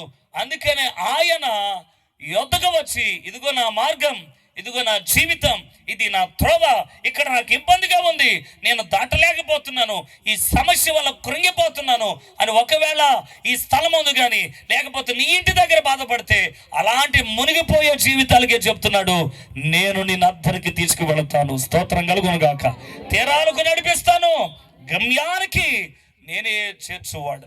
ఆయన వెన్ను తట్టులో వెనకాడేవాడు కాదు. ముందుకు ప్రోత్సహించే విషయంలో ఆయన నీరుగార్చేవాడు కాదు, ఆయన బలవంతుడు. ఎందుకో తెలుసా? అపోస్తలుడైన పౌలు అన్నాడు, కొనసాగించువాడైన యేసు వైపు చూడండి అని. ఎవరాయన పేరు? యేసుకు మరొక పేరు ఏంటిది? కొనసాగించువాడు. ఆగిపోయే జీవితాన్ని ఏం చేస్తాడు ఆయన? నువ్వు ఎక్కడెక్కడికో తిరిగినా సరే ఫలితాలు శూన్యం. ఎక్కడికెళ్ళినా నీ జీవిత తుఫాన్లు ఆగవు. సమస్య తీవ్రత ఎక్కువ అవుతుంది కానీ దానికి పరిష్కారం పొందలేవు. మా ఊళ్ళో ఒక అమ్మాయికి దెయ్యం పట్టింది. పెళ్ళయింది, 10 రోజుల లోపలని దెయ్యాన్ని పట్టించుకొని వచ్చింది, పెద్ద శంకిని. మరి ఎక్కడికి వెళ్ళారో మహానుభక్తులు తెలియదు కానీ మొత్తానికి దెయ్యం పట్టించుకొని వస్తే ఇంట్లో నెమ్మది లేకుండా అయిపోతే ఎవడో చెప్పాడు పలానా చోటకి వెళ్ళమని. ఆడికి ఫోన్ చేశారు. ఆడు ఫోన్ ఎత్తే అన్నాడు, రేపు 10 గంటలకు వచ్చేయండి, వచ్చేటప్పుడు 10,000 కట్టకూడదు ఎండ అన్నాడు. ఏ కట్ట? 10,000 కట్ట. ఆ చేత్తోనే నల్ల కోడి పెట్ట, అదేమో కట్ట, ఇదేమో పెట్ట. వచ్చేటప్పుడు మర్చిపోమాకండి, మీ ఇంట్లో ఉన్న చీపురు కట్టకూడదు ఎండ అన్నాడు. ఇవన్నీ పట్టుకొని వెళ్ళారు. ఎవరి దగ్గరికి? వదిలేస్తాడు చూడు, ఆడి దగ్గరికి. ఆడేం చేశాడు తెలుసా? వెళ్ళగానే 10,000 కట్ట జోబులేసి నల్లకోడి పెట్టాలి, ఆవిడకి ఇచ్చేసి చీపురు కట్టేదా అన్నాడు. ఎవరికే? నీకే. చీపురు గట్ల దెయ్యాలు వదులుతాయా చెప్పండి? అలా వదిలితే మేము కూడా బతాం. మాకు 10,000 అవసరంలా. మానవుడు ఎంత ఎర్రోడు. చీపురు కట్టేట్టు కొడితే దెయ్యాలు వదిలిపోతాయా? పాపం మాడికి అదే తెలుసు అనుకుండా ఆయనకాడికి బాధేశాడు పాపం. అసలు ఇలా ఉండదు, బూర్లో ఉబ్బిపోయింది ఆ దెబ్బలకి. నడకలేదు. చెర్రో సంఖ్యలో వాళ్ళ ఆయన వాళ్ళ నాన్న ఇంటికి తీసుకొస్తే వాళ్ళ ఇంటి పక్కన మన చర్చి మెంబర్ ఒక ఆవిడ ఉంటుంది. ఈరోజు శనివారం సార్ ప్రార్థన జరుగుతుంది, ఫాస్టింగ్ బ్రేక్ తీసుకురండి అని ఆటోలో తీసుకొచ్చారు. చర్చిలో కుర్చీ వేసి కూర్చోబెట్టి ప్రార్థన చేసాం. 10,000 కట్ట దగ్గర వదలంది, ప్రార్థన దగ్గర వదిలిపోయింది. స్తోత్రం కలుగును గాక. హల్లెలూయా. ఇట్టి విధమైనది వదిలిపోవట అసాధ్యం అన్నాడు. మరి ఎట్లా పోతుందయ్యా అంటే ఉపవాస ప్రార్థన వల్ల తప్ప మరి దేనివల్ల సాధ్యం కాదన్నాడు. చీపురు కట్టలో 10,000 కట్టలు నల్లకొళ్ళు పెట్టకపోవచ్చు సార్. ఇలాగ నాన్న కూడా శతవిధాల ప్రయత్నం చేస్తున్నాడు. ఎందుకో తెలుసు? మా ఇంట్లో మారిమ్మని దేవత ఉండేది. తాతల కాలం నుంచి ఇలవేలిపామే. పూజలు, పునస్కారాలు, యాగాలు, యజ్ఞ, నోములు, వ్రతాలు అన్నీ చేసిన కుటుంబాలు. నాన్నకి యేసుప్రభు అంటే నచ్చదు. సో నాన్నకి వివాహం అయిన తర్వాత శ్రీరామ నవమి రోజు నేను పుట్టానంట. అందుకే నేను తూర్పుగోదావరి జిల్లాలో ఉన్నటువంటి అంతర్వేది పుణ్యక్షేత్రం తీసుకెళ్ళి పురోహితుల చేత రాము అని పేరు పెట్టించాడు నాన్న. సో అన్నప్రశ్న అయిపోయింది, నామకరణం కూడా జరిగింది. తిరుగు ప్రయాణాలు ఇంటికి వచ్చేస్తుండగా ఓ చిన్న జ్వరం నాలో గొప్ప పెనుమార్పుని తీసుకొచ్చి నా కుడికాలు పోలియో వ్యాధిగా మారిపోయింది. నడకలేదు నాకు చిన్నప్పుడు. హాస్పిటల్ అడ్మిట్ చేయబడి 6 నెలల పాటు ట్రీట్మెంట్ జరుగుతూనే వచ్చింది. వ్యాధి తీవ్రత ఎక్కువయ్యి వైద్యం వికటించి కుడికాలుకున్న జబ్బు ఎడమకాలు కూడా సోకి 2 కాళ్ళు పడిపోయిన విటువాడిని నేను. వైద్య రంగం చేతులు ఎత్తేసింది, మీ అబ్బాయికి ఇక జీవితంలో నడకరాదండి, తీసుకెళ్ళిపోమని. ఆశ చావని నాన్న ఎక్కన కొండలేదు, మొక్కను దేవుడు లేడు, చెయ్యను పూజలు లేవు, దొల్లను మెట్లు లేవు, అన్నీ చేసి విసిగి వేసారిపోయాడు. కానీ చివరికి ఎవరో చెప్పారు యేసుప్రభు దగ్గరికి వెళ్ళవచ్చు కదా అని. కానీ నానేమో యేసుప్రభు దగ్గరికి వెళ్దామంటే నాన్నకి యేసుప్రభు అంటే ఇష్టం ఉండేది కాదు. అదే బ్యాచ్ ప్రతి ఊళ్ళో. ఎందుకంటే యేసుప్రభు గురించి ఏదైనా చెప్దామంటే తెల్లవాళ్ళ దేవుడితో మాకేంటి పని అని. నా ప్రియ గ్రామస్తులారా మీకు వందనాలు. ఎందుకో చెప్పను, ఆయన తెల్లోడు దేవుడు నల్లోడు దేవుడు కాదు. నా ఇన్నర్ ఫీలింగ్ ఏంటంటే ఈ మాట అన్నవాడు చాలా కర్రుడై ఉంటాడు. తెల్లోడు దేవుడు నాకు తెలియగడుగుతాను. ప్రపంచంలో 7 ఖండాలు ఉన్నాయి. అమెరికా సంయుక్త రాష్ట్రాల్లో ఉన్న వాడి స్కిన్ టోన్ ఎలా ఉంటుంది అంటే శరీరపు రంగు ఎర్రగా ఉంటుంది. అడిది అమెరికా వాడి తోలు ఎలా ఉంటుంది? ఎర్రగా ఉంటుంది. ఇంగ్లాండ్, ఐర్లాండ్, నెదర్లాండ్, ఈలాండ్, ఆలాండ్ వాళ్ళు అందరూ తోలేమో తెల్లగా ఉంటుంది. ఆడిదేమో ఎరుపు, ఇడిదేమో తెలుపు. నీగ్రో జాతోడు ఉంటాడు ఆఫ్రికా ఖండవాడు. అబ్బో వాడి దగ్గర ఉన్న చిక్కటి నలుపు నీకు ప్రపంచంలో ఎచ్చడ దొరకదు. అదో రకమైన బ్లాక్ మోడ్. అది ఎన్ని కలర్లో? 3. భారతదేశం ఎంత లాస్ట్లో తెలుసుకుందాం, దానికి పైకి వెళ్దాం. Nepal, Bhutan, China, Japan, Germany, Australia వీళ్ళందరూ ఎలా ఉంటారు అంటాడు. ఎరుపు కాదు, ఇటు తెలుపు కాదు, మధ్యలో పసుపు వేసినట్టు ఉంటారనమాట. ఆకుపచ్చ కలర్ అంటాం కదా, పసుపు పచ్చ, అలాగ ఉంటారనమాట. ఎన్ని రంగులు ఉన్నాయి ఇప్పుడు ప్రపంచంలో? 4. ప్రపంచంలో ఉన్న రంగులన్నీ కలిపి ఉండే ఒకే ఒక్క దేశం భారతదేశం. డిమార్ట్లు అన్నీ ఉన్నట్టు ఇందులో ఇక్కడ ఈ రంగు లేదంటాకే వీల్లేదు. ఇప్పుడు నేను అడుగుతున్నాను, ఏ రంగుకు దేవుడు అందం ఆయన్ని? ఆయన అందరికీ ప్రభు, వాడికి తెలుతులా. అది నేను అడిగే చెప్పేది. ఇప్పుడు విషయం ఏంటంటే, నేను భారతదేశం అంతా తిరుగుతున్నాను, ప్రతి ఇంట్లోకి వెళ్ళినా ఒకే కలర్లో ఏ భార్య భర్తలు ఇప్పుడు కనబడలేదు. ఆ రంగు అటైనా ఉంటుంది, ఈ రంగు ఇటైనా ఉంటుంది. మన ఇంట్లో ఉన్న రంగులు ఎన్ని? 2. ఈ 2 రంగులకి 2 సంవత్సరాలకి 3వ రంగు డౌన్లోడ్ అవుద్ది. మన ఇంట్లో ఇన్ని రంగులు పెట్టుకొని తెల్లోని దేవుడు వద్దంటాం, ఎంతవరకు వెరుతాను? ఆలోచించండి ఒకసారి. అంటే మీకు జోక్గా అనిపిస్తుంది, కానీ వాడు ఆలోచిస్తే చాలా ఆలోచన వస్తుంది. ఇప్పుడు మన బిడ్డలకు వచ్చిన రంగును బట్టి మనం తల్లిదండ్రులకు ఎంచబెడతామా చెప్పండి? మనకున్న రంగు మన బిడ్డలకు వస్తుందమ్మా? రాదు. మరి మన రంగు రానప్పుడు నాకు నువ్వు పుట్టలేదురంటే ఊరుకుంటుందా సార్? శరీరానికి ఉన్న రంగును బట్టి మన తల్లిదండ్రులు అవ్వలా. గుర్తుపెట్టుకో, శరీరంలో ఉన్న డిఎన్ఏని బట్టి. అందుకే నీలాంటి మేధావులు ఉంటారని ఎప్పుడూ చెప్పాడు ఇర్మియా గ్రంథంలో, నేను సర్వ శరీరులకు దేవుడును అన్నాడు. చప్పలు కొడదామా? ఆయన ఏ దేవుడు? అయినా సర్వ శరీరులకు. నీకు ఏ శరీరం ఉన్నా ఆ శరీరానికి ఏ రంగు అయినా కూడా నువ్వు, కానీ నీకు ఒక శరీరం ఉంది కదా, రంగును బట్టి ఆయన దేవుడు అవ్వలేదు, నీకున్న శరీరాన్ని బట్టి ఆయన దేవుడై ఉన్నాడు. నాన్న అది అర్థం కాలేదు, నాన్న ప్రభుని చాలా దూషించాడు. కానీ నిషేధించబడిన రాయి తలకి మూలరాయి కదా. ఆ రోజు ఆదివారం మీకులాగా వచ్చి కూర్చున్నాడు నాన్న. ఆకాశం ముందున్న దేవుడు నాన్న హృదయాన్ని దర్శించాడు.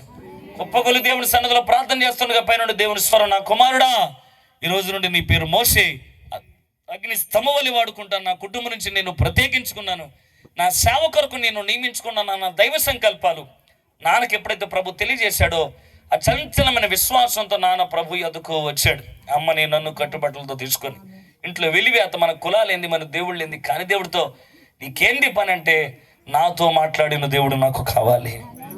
ఇంతకాలం సేవించిన వాళ్ళు ఎవరు నాతో మాట్లాడలేదు, పైగా నా పేరు పెట్టి అయినా మాట్లాడాడు. నా పేరు తెలిసిన వానికి నా బాధలనియు తెలుసు, కనుక నాకు ప్రభు కావాలని ఇంట్లో వెలివేత జరిగిన అమ్మని నన్ను కట్టుబట్టలతో నాన్న ప్రభు ఎదుగు తీసుకొచ్చాడు. ఆశ్చర్యం!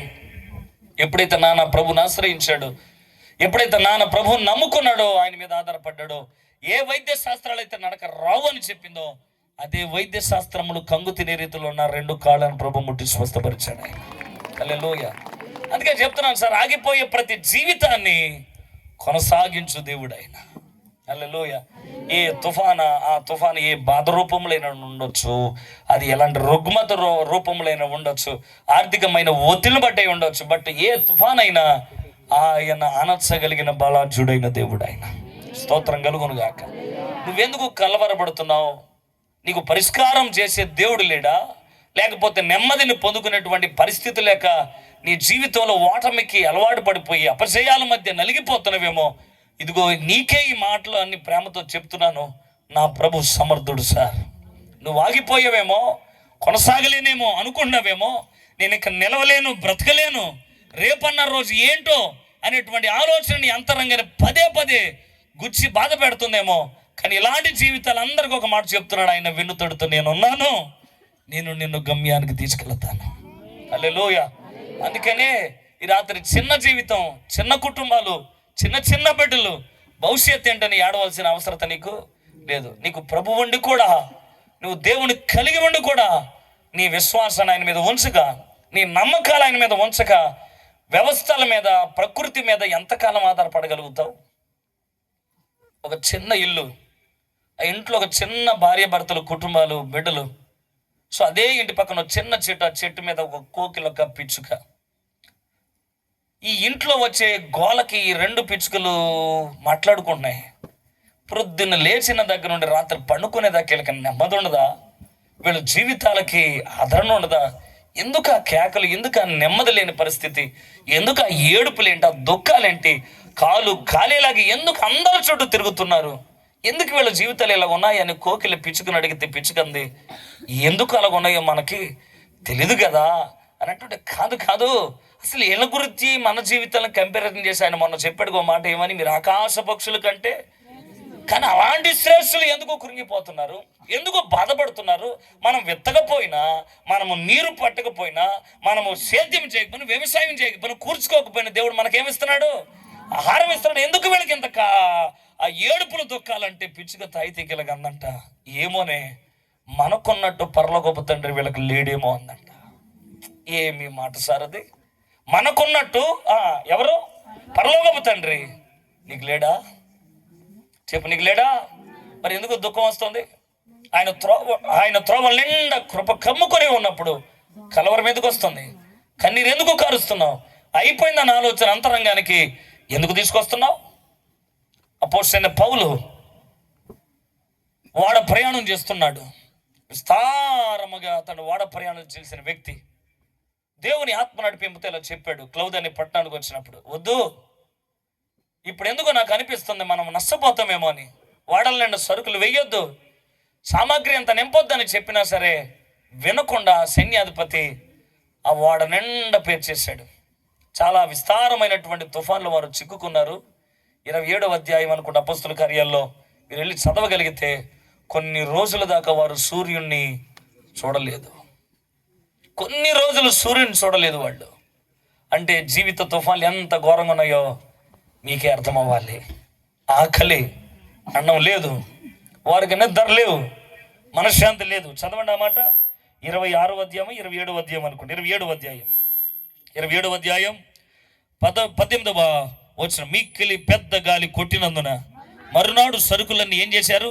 పారవేయసాగిరి. 3వ దినమందు తమ చేతులార వాడ సామగ్రి అంతా పారవేసిరి. కొన్ని దినములు సూర్యుడునైనను నక్షత్రములైన కనబడక పెద్ద గాలి మా మీద కొట్టినందున ప్రాణాలతో తప్పించుకొందుమన్న ఆశ మాకు బొత్తిగా పోయెను. వారు బహుకాలము భోజనం లేక ఉన్నందున.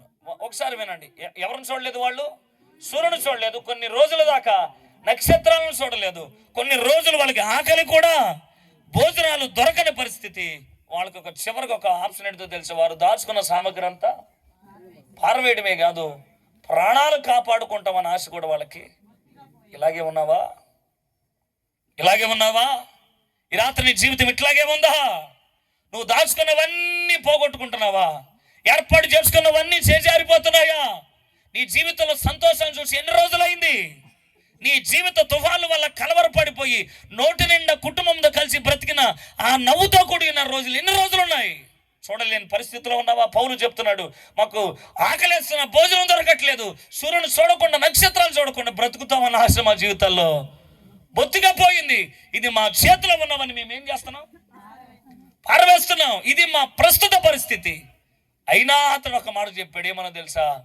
మన ప్రాణాలకి ముప్పు వాటిల్లదని దేవుడు నాతో చెప్పాడు గత రాత్రి. స్తోత్రం కలుగునుగాక. వింటున్నారా? 22వ వచనం ఇలాగ అన్నాడు. ఏమని చెప్పాడు? ఇప్పుడైనాను ధైర్యము తెచ్చుకున్నట్టు మిమ్మల్ని వేడుకొనుచున్నాను. ఆ మాట చదవండి. వాడకే గాని మీలో ఎవని ప్రాణమునకు హాని కలుగుదు. ఎందుకో తెలుసా? నేను ఎవని వాడను, ఎవరిని సేవించుచున్నాను, ఆ దేవుని దూత గడిచిన రాత్రి నా యొద్ద నిలిచి, పౌలా భయపడకు, నువ్వు కైసరి ఎదుట కోటు గట్టిగా చెప్పట్లు. హల్లెలూయా, హల్లెలూయా. ఇదిగో గత రాత్రి దేవుడు ఒక దూతను పంపిన ఒక మాట చెప్పాడు. సరుకులని, వస్తువులని అన్ని పారవేస్తున్నా, బ్రతుకుతామని ఆశ బొత్తిగా లేకపోయినా సరే మీలో ఎవరి ప్రాణానికి ముప్పు వాటిల్లదు. వాడకే నష్టం కానీ మీ ప్రాణాలకి. ఎందుకో తెలుసా? గత రాత్రి నేను సేవించుచున్న దేవుడు నాతో ఒక మాట చెప్పాడు, నువ్వు కైసరి ఎదుట నిలవబడాల్సిన టైం వచ్చింది అన్నాడు. హల్లెలూయా. అంటే దాని అర్థం ఏంటి? ఈ తుఫాను నిన్నేమి చెయ్యదు. కైసరి ఎదుట నిన్ను నిలబెడతానంటే అర్థం ఏంటో తెలుసు? ఈ తుఫాన్లన్నీ నేను నిన్ను దాటించబోతున్నాను. నీ ప్రాణానికి నేనే ఉత్తరవాదిగా నిలవబడి నీకు నేను సంరక్షకుడిగా ఉండబోతున్నాను. నీకే హాని కలుగుతో నేను నీతో ఉన్నాను అని దేవుడు పౌలుతో చెప్పాడు. ఈ రాత్రి కూడా అదే మాట. దాటలేనివి, బ్రతకలేనివి, అనుకూలత లేనివి, చేజారిపోయిన వాటిని బట్టి ఇంకేంటి అని అనుకున్నావేమో, పౌలుతో మాట్లాడిన వాడు ఈ రాత్రి నీతో కూడా మాట్లాడుతున్నాడు. నిన్ను నేను అద్దరికి తీసుకెళ్తాను. హల్లెలూయా. విశ్వసిస్తున్నావా? నమ్ముతున్నమైన మాటని ఆయన ఏదో ఒక క్షణంలో, ఏదో ఒక నిమిషంలో తన అద్భుతాన్ని చేయడంలో ఆయన వెనకాడేవాడు కాదు. నీ దుఃఖాన్ని నివారించుటలో ఆయన విఫలమయ్యేవాడు కాదు. నీ నోటి నిండా నవ్వును ఉంచుతాడు. నీ దుఃఖాన్ని ఆయన ముగిస్తాడు. ఆయన పోగొట్టుకున్న వాటిలో నుండి సమస్తాన్ని అందించగలిగిన దేవుడు ఆయన. చేజారిపోయింది నా జీవితం, పరిస్థితి అనుకూలత లేదు, ఏం చేయాలో అర్థం కావట్లేదు అనుకుంటున్నావేమో. చేజారిపోయిందని ఏడ్చే కన్నా అరచేతిలో చెక్కుకున్న వాడి దగ్గర నీ జీవితం ఇంకా పదిలంగానే ఉన్నదన్న సంగతి గుర్తుపెట్టుకో. ఆయన చేతిలో ఉంది నీ జీవితం. ఇంకా నీ మనుగడ అంతా ఆయన దగ్గరే ఉంది, నీ భవిష్యత్తు అంతా ఆయన దగ్గరే ఉంది. అందుకని నీ జీవిత భవిష్యత్తును క్షుణ్ణంగా ఎరిగి ఉన్నవాడు ఎప్పటి తుఫాను గురించి మాట్లాడతలేదు, కానీ నువ్వు చేరాల్సిన గమ్యాల గురించి మాట్లాడుతున్నాడు. నేనున్నాను కదా అని నమ్మి అడుగు వేయగలిగితే, ఈ మాట చెప్పట్లు వెనకాడట్లేదు, నువ్వు అడుగు పెడతానంటే తుఫానుల మధ్యలో సముద్రాలు కూడా ఎండగట్టి నీకు దారి ఇవ్వగలిగిన దేవుడు ఆయన. హల్లెలూయా. నీ కొరకు త్రోవలు వేయటంలో ఆయన విఫలమైన వాడు కాదు సార్. ఎందరో జీవితాల్ని అద్దరికి తీసుకెళ్ళిన వాడు ఆయన. అంధకారమే దారి మోసిన, నిందలే నన్ను కృంగదీసిన, అంధకారమే దారి మోసిన, నిందలే నన్ను కృంగదీసిన, తన చిత్తం నెరవేర్చుతాను, గమ్యము వరకు నన్ను చేర్చు. పాడదామా? తన చిత్తం గమ్యము వరకు నడిపిస్తాడు నా దేవుడు. శ్రమలోనైనా నమ్ముతున్నావా? అడుగులు తడబడిన, అలసట పైబడిన, అడుగులు తడబడి, చేయి పట్టి వెన్ను తట్టి చక్కని ఆలోచన చెప్పి, చేయి పట్టి వెన్ను తట్టి చక్కని ఆలోచన చెప్పి నడిపిస్తాడు. శ్రమలోనై ఎడారి త్రోవలో, ఎరుగని మార్గములో,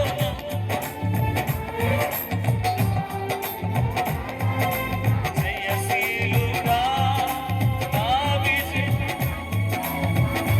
హల్లెలూయా. ఇప్పుడు ఏ త్రోవల్లో ఉన్నావో, ఎలాంటి మార్గాల్లో ఉన్నావో, ఆ త్రోవలు నీకు క్షేమంగా లేకపోయినా, నువ్వు వెళ్ళే ప్రయాణం నీకు అనుకూలత లేకపోయినా కంగారు పడాల్సిన అవసరత లేదు. ఇలాంటి అంతమైపోయే జీవితాలని చివరి నిమిషంలో ఆయన కల్పించుకొని కృపగలిగిన దేవుడు మరలా కనికరముతో నీ జీవితపు స్థితిగతులు మార్చుటకు వెనకాడని వాడు. ఈ రాత్రి చెప్తున్నాడు, నేనున్నాను రా. హల్లెలూయా. ఎక్కడ అలసిపోయావో, ఎక్కడ సమస్య వెళ్ళిపోతున్నావో, దేని బట్టి బాధపడుతున్నావో, అపజయాలకు అలవాటు పడిపోయి ఇంకా నా బ్రతుకు మారదు అని ఒకవేళ ఆలోచన కలిగి ఉండగలిగితే ప్రభు ఈ రాత్రి చెప్తున్నాడు, నాన్న నేను ఉన్నాను కదరా. 107వ కీర్తన అంటాడు, వారు కోరిన రేవు కాయని వారిని ఎక్కడికి. ఎవరికి తెలుసు? మనకేమైనా గమ్యాలు తెలుసా? ఇశ్రాయేలీయులు కనానుకు బయలుదేరి వెళుతున్నప్పుడు, ఐగుప్తు పొలిమేరలు దాటినప్పుడు వారికి ఎర్ర సముద్రాలు ఎదురుగా నిలబడిన దేవుడు ఆపాడు వారి ప్రయాణాన్ని. ఆపలేదుగా. ఏం చేశాడు? ఎడారిలో ఎర్ర సముద్రాలు ఆయన దారులు వేయలేదా? హరిపోయేలాగా చేయలేదు ఆయన సముద్రాన్ని. తన పిల్లల క్షేమార్థమై, తన పిల్లలు గమ్యానికి చేర్చడంలో సముద్రాలని ఎండగట్టి ప్రకృతిని అంతా తన అనుకూలతగా మార్చేసినాడు. నీకు అన్యాయం చేస్తాడా? ఎర్ర సముద్రాలు ఎండగట్టి దాన్ని ఆరిపోయేలాగా చేసి కొండలు ఎక్కించు, లోయలు ఎక్కించి ఎన్నో శ్రమలు ఉంటాయి. జీవితపు పోరాటాల్లో అనేకమైన సమస్యలు ఉంటాయి. లేకుండా ఎవడో తీరాలు చేరడం ఉండదు. అందరి జీవితంలో ఒడిదుడుకులు ఉంటాయి. శ్రమలు శోధనలో ఉన్నా అవి నిన్ను సువర్ణంగా మార్చుటకే తప్ప నేను పాడు చేయడానికి కాదు అన్న సంగతి గుర్తుపెట్టుకోవాలి. అనేకమైన ఉంటాయి. మనందరికి బాగా తెలిసిన పాట, రాజ్బాబు గారి పాట మీకు తెలుసుగా, ఏంటిది? నిన్నే నిన్నే కొలుతున్నాయ్యా కదా. అందులో మొదటి చరణం ఏంటిది? 4 అనుభవాలు రాశాడు. పాటలు పాడేయకండి, అందులో ఏముందో చూడండి. కొండలలో, అడవులలో, ఎన్ని భక్తులరా ఇటు ఎన్ని, ఒకటేంటిది కొండ ఎక్కడం కష్టమేగా, అవునా కదా? ఎక్కడం కష్టమేగా, చాలా ఇబ్బంది. కొండలు కష్టంగా ఎక్కాలి, మరి లోయలు ఎక్కవసరలా, జర్ర జారిపోవడమే. కష్టపడి ఎంత ఎక్కుతామో అంత సులువుగా ఎందులో పడతాం, ఈ 2 కష్టమేగా. 3వ అనుభవం రాశాడు అక్కడ, అడవి. అడవి నిండా ఉండేవేంటి? క్రూరమైనవి. ఎక్కడి నుండి హాని కలుగుతుంది ఎవరికి తెలియదు. కొండలలోనే ఎక్కడో దగ్గర బతకొచ్చు, కానీ అడవిలో మాత్రం బ్రతకలేం కదా. ఈ 3 అనుభవాలు రాసి మరలా 4వ అనుభవం రాశాడు. ఎడారి, కన్ను చూపు మేరలు ఎక్కడ నీకు ఏ జాడ దొరకదు, ఓ చెట్టు ఉండదు, ఓ ఇల్లు ఉండదు, ఏ నీడ దొరకదు, అంతా ఎడారే. ఎండిపోయిన వాగులే తప్ప అక్కడ నీటి జాడ. ఈ 4 దారుల గురించి రాసి చివరికి ఇలాగా, నన్ను గమనించావా, నన్ను నడిపించావా. కొండలు ఎక్కించింది నువ్వే, లోయలు దాటించింది కూడా, అడవిలో పోషించింది నువ్వే, ఎడారిలో నా దప్పికను తెచ్చింది. వీటన్నిటిలో నువ్వు గమనించావు కదా నేను ఎక్కడున్నాను. ఈ రాత్రి నువ్వు ఎక్కడున్నావు గమనిస్తున్నావా? అక్కడ ఆయన కన్ను దృష్టి నిలుపు దేవుడై ఉన్నాడు. గమనించడమే కాదు, ఆయన ఏం చేశాడంట, నడిపించాడని రాశాడు. కొన్ని పాటలు ట్యూన్ బాగున్నాయి, పదాలు బాగున్నాయి, సూపర్ ఉందని పాడమాకండి, ఉందన్నారు. ఆత్మీయ దరిద్రత అక్కడే ఉంది. చాలా పాటలు నేర్పుతాం, చాలా మంది పాటలు ఈజీగా పాడేస్తుంటారు, అందులో ఉన్న లోతు ఏంటో తెలీదు. ఊరికే జడ్జిమెంట్. కొన్ని పాటలు జడ్జిమెంట్ చేయమాకండి, ఎందుకో తెలుసా? అవి గేయాలు కాదు, గాయాల్లో నుండి వచ్చిన గేయాలు. అవి బాధల్లో నుండి పుట్టిన బోధలవి. ఊరికే రాలేదు సార్. ఏ పాట సేవకురాలు రాసిన, సేవకుడు రాసిన, ఎవరు రాసిన, అవి ఊరికే పుట్టినవి. పెన్న పేపర్ మీద ఎడితే అలా పరిగెత్తుకుని వెళ్ళిపోవాలి. ఆ పెన్లో ప్రతి అక్షరం దగ్గర ఆత్మ ఆపింది మమ్మల్ని. అందుకే అక్కడ పండేలాగా దేవుడు గొప్ప కృపను చూపించుకుంటూ వస్తున్నాడు. స్తోత్రం కలుగునుగా. ఊరికే రాయరు ఎవరు. మీ అందరికి తెలుసుగా ఓ పాట, నడిపించు నానా, పడవలు ఎక్కువ రాశాడు ఆయన, అవునా కదా చెప్పండి? పడవలు ఎక్కువ రాశాడంటారా? కాదుగా. తన జీవితాన్ని అంతా దేంతో పోల్చుకున్నాడు? నావతో పోల్చుకున్నాడు. అందుకనే తన తప్పిదాలు ఒప్పుకున్నాడు. నేను నడపండి, ఇంకా ఇక్కడి నుంచి నా జీవిత నామని ఎవరో నడపాలి, నువ్వే నడపాలి. ఎందుకయ్యా అంటే, నేను చాలా దెబ్బలు తిన్నాను. ఏం తిన్నావు? ప్రభు మార్గము ప్రార్థించుట మాని తిని, ప్రభు వాక్యము వదలి తిని, పరమార్థం. ఇన్నున్నాయి తెప్పలు. ప్రభు మార్గాన్ని విడిచిపెట్టేసి ప్రార్థన చేయడం మానేశాడు, వాక్యాన్ని వదిలేశాడు, రక్షణ గురించిన పరమార్థాన్ని కూడా. ఏవయ్యా అంటే, ప్రపంచ నటనలలో ప్రావీణ్యమును పొంది ఫలహీనుడనై ఇప్పుడు పాటింతు. దెబ్బ తగిలితేనే అప్ప గుర్తుకొస్తాడు ఎవడికైనా. అందుకే రాశాడు. ప్రపంచ నటనలకు అలవాటు పడిపోయాడంట. అలవాటు పడిపోయి ఇప్పుడు దాకా నేను అన్నీ చేసి ఏమైపోయాను, విఫలమైపోయాను. ఇప్పటి నుండైనా నీ మాటను నేను పాటిస్తాను. అదేంటంటే, ఇక్కడ నా పడవ ఎక్కుతాను అంతే. ఇక్కడ నుంచి నడపాల్సిన యజమానుడు ఎవరో నువ్వే. నాకు నేనుగా నడపలేని జీవిత నావను నువ్వే నడపమని తన జీవితాన్ని అంతా ఆయన చేతికి అప్పగించాడు. స్తోత్రం కలుగునుగా. గమనించు, వాళ్ళంతా ప్రభు పాదాల దగ్గర ఫలించడానికి గల కారణాలు ఏంటంటే, తమ పాప స్థితిని, అవిధేయతను, ఎందుకు వారి జీవితాల్లో తుఫాన్లు అధిగమించలేకపోయారో తమ బలహీనతలను ఆయన పాదాల దగ్గర ఒప్పుకున్నారు. అడుగు కదపలేకపోవడానికి, అడుగు కదపడానికి, ముందుకు వెళ్ళడానికి, కొనసాగడానికి, ముందుకు వెళ్ళే ధైర్యాలు చాలని రోజు ప్రభు పాదాల దగ్గర కొప్పుకులు ఏడ్చారు వాళ్ళు. అందుకే వాళ్ళు గమ్యాలు చేరుకోగలిగారు. నా పరుగు నేను కడముట్టించాను, నా విశ్వాసాన్ని నేను కాపాడుకున్నాను అని వాళ్ళు ఎలా చెప్పారో తెలుసు. వాళ్ళ జీవితాల్లో చాలా తుఫాన్లు ఉన్నాయి. వాళ్ళకి కూడా చాలా ఇబ్బందులు ఉన్నాయి. కానీ వాటి మధ్యలో వాళ్ళు దేవుని మీద ఉన్న విశ్వాసాల నుండి అవిశ్వాసాలకు దిగజారలేదు. సొంత అభిప్రాయాలతో వారు తమ జీవితాల్లో ప్రయాణం చేయలేదు. ప్రతి అడుగడుగున అంతరంగంలో దేవునికి మొరపెట్టి, ఇదిగో మా అడుగులన్నీ ఎవరివి? నీవే, మా మార్గాలన్నీ నీకే అప్పగిస్తున్నామని దేవునికి అప్పగించి వారు సక్సెస్ఫుల్ లైఫ్ లీడ్ చేయడానికి దేవుని కృపలు దొరికేవాళ్ళు. మరి నీ సంగతి ఏంటి? నాకు బలం ఉంది, సామర్థ్యం ఉంది, నాకు తెలుసు, నేను ఈ సమస్యను అధిగమించగలుగుతాను అని నువ్వు అనుకోవచ్చు. కానీ ఒక మాట చెప్తున్నాను విను. శిష్యులు అలాగే వెళ్ళి గాలి గమనాలని అంచనాలు వేసి తెరచాపలని దింపారు, కానీ విఫలమైపోయి ఎక్కడికి వచ్చారు? ప్రభు దగ్గరకు వచ్చి ఇలాగ అన్నారు, ఏమన్నా తెలుసా, మేము నశించిపోతున్నాం, నీకు చింత అనేది లేదా? తప్పెవరిది? దేవునిదా? చెప్పండి. తుఫాను రాకమని పేరు చెప్పాడుగా నీకు, ఏమని? అద్దరికే పోదామన్నాడుగా, అర్ధాంతరంగా ఆగిపోదాం అనలేదుగా. మరి ఎందుకు తుఫాను ముందుకెళ్ళి నీవేదో బలం చూపిస్తే మానవ బలాలు దేవుని బలాన్ని గెలవగలుగుతాయా? మరి ఇంకెందుకు నీ బలాన్ని ఉపయోగిస్తావు? నీ స్వయాన్ని ఎందుకు వినియోగిస్తున్నావు? అక్కడ బైబిల్ చాలా స్పష్టంగా చెప్పింది, నీ స్వబుద్ధిని నువ్వు ఆధారం చేసుకోకు, నీ ప్రవర్తన అంతటి ఏందో ఆయన అధికారానికి ఒప్పుకో. నేను ఓడిపోయాను, పతనమైపోయాను, విఫలమైపోయాను, చేజారిపోయింది, కొనసాగలేకపోతున్నాను, ఆగిపోయాను చెప్పడానికి అహమడ్డు వస్తుందా? ఒప్పుకున్నవాడే ధన్యుడు, వాడికే దేవుని కృప లభ్యమవుతుంది. క్షమించుటకు ఆయన సిద్ధ మనసు కలిగిన దేవుడు అన్న సంగతి గుర్తుపెట్టుకో. నశించిపోతాను చింత లేదా? ఆయనకి చింత లేకపోవడం ఏంటి? నీ చింత తీర్చడానికి వచ్చి, నీ బాధలను తీర్చడానికి వచ్చి, నీ వెదలని భరించి. గుర్తుపెట్టుకో, నీ తుఫాన్ల కన్నా నీ దేవుడు చాలా శక్తిమంతుడు. నీ సమస్య కన్నా పరిష్కరించగలిగిన దేవుడు చాలా గొప్పవాడు. భయపడాల్సింది సమస్యకి కాదు, సమస్యను కుక్కిడి వేళతో పెగిలించగలిగిన దేవునికి అన్న సంగతి గుర్తుపెట్టుకో. హల్లెలూయా. రాజీ పడకు నీ సమస్యల్లో, ఒడిదుడుకుల మధ్యలో రాజీ పడిపోమాకు. ప్రతి చిత్తాన్ని ప్రభుకు అప్పగించి ప్రతి అడుగులో దేవుని వైపు అడుగులు వేయగలిగితే గమ్యానికి చేరగలుగుతావు. లేదు అంటే 6 లక్షల మంది ప్రయాణపు అడుగులు వేసిన తీరాలకు చేరింది మాత్రం ఇరువురే అన్న సంగతి గుర్తుపెట్టుకో.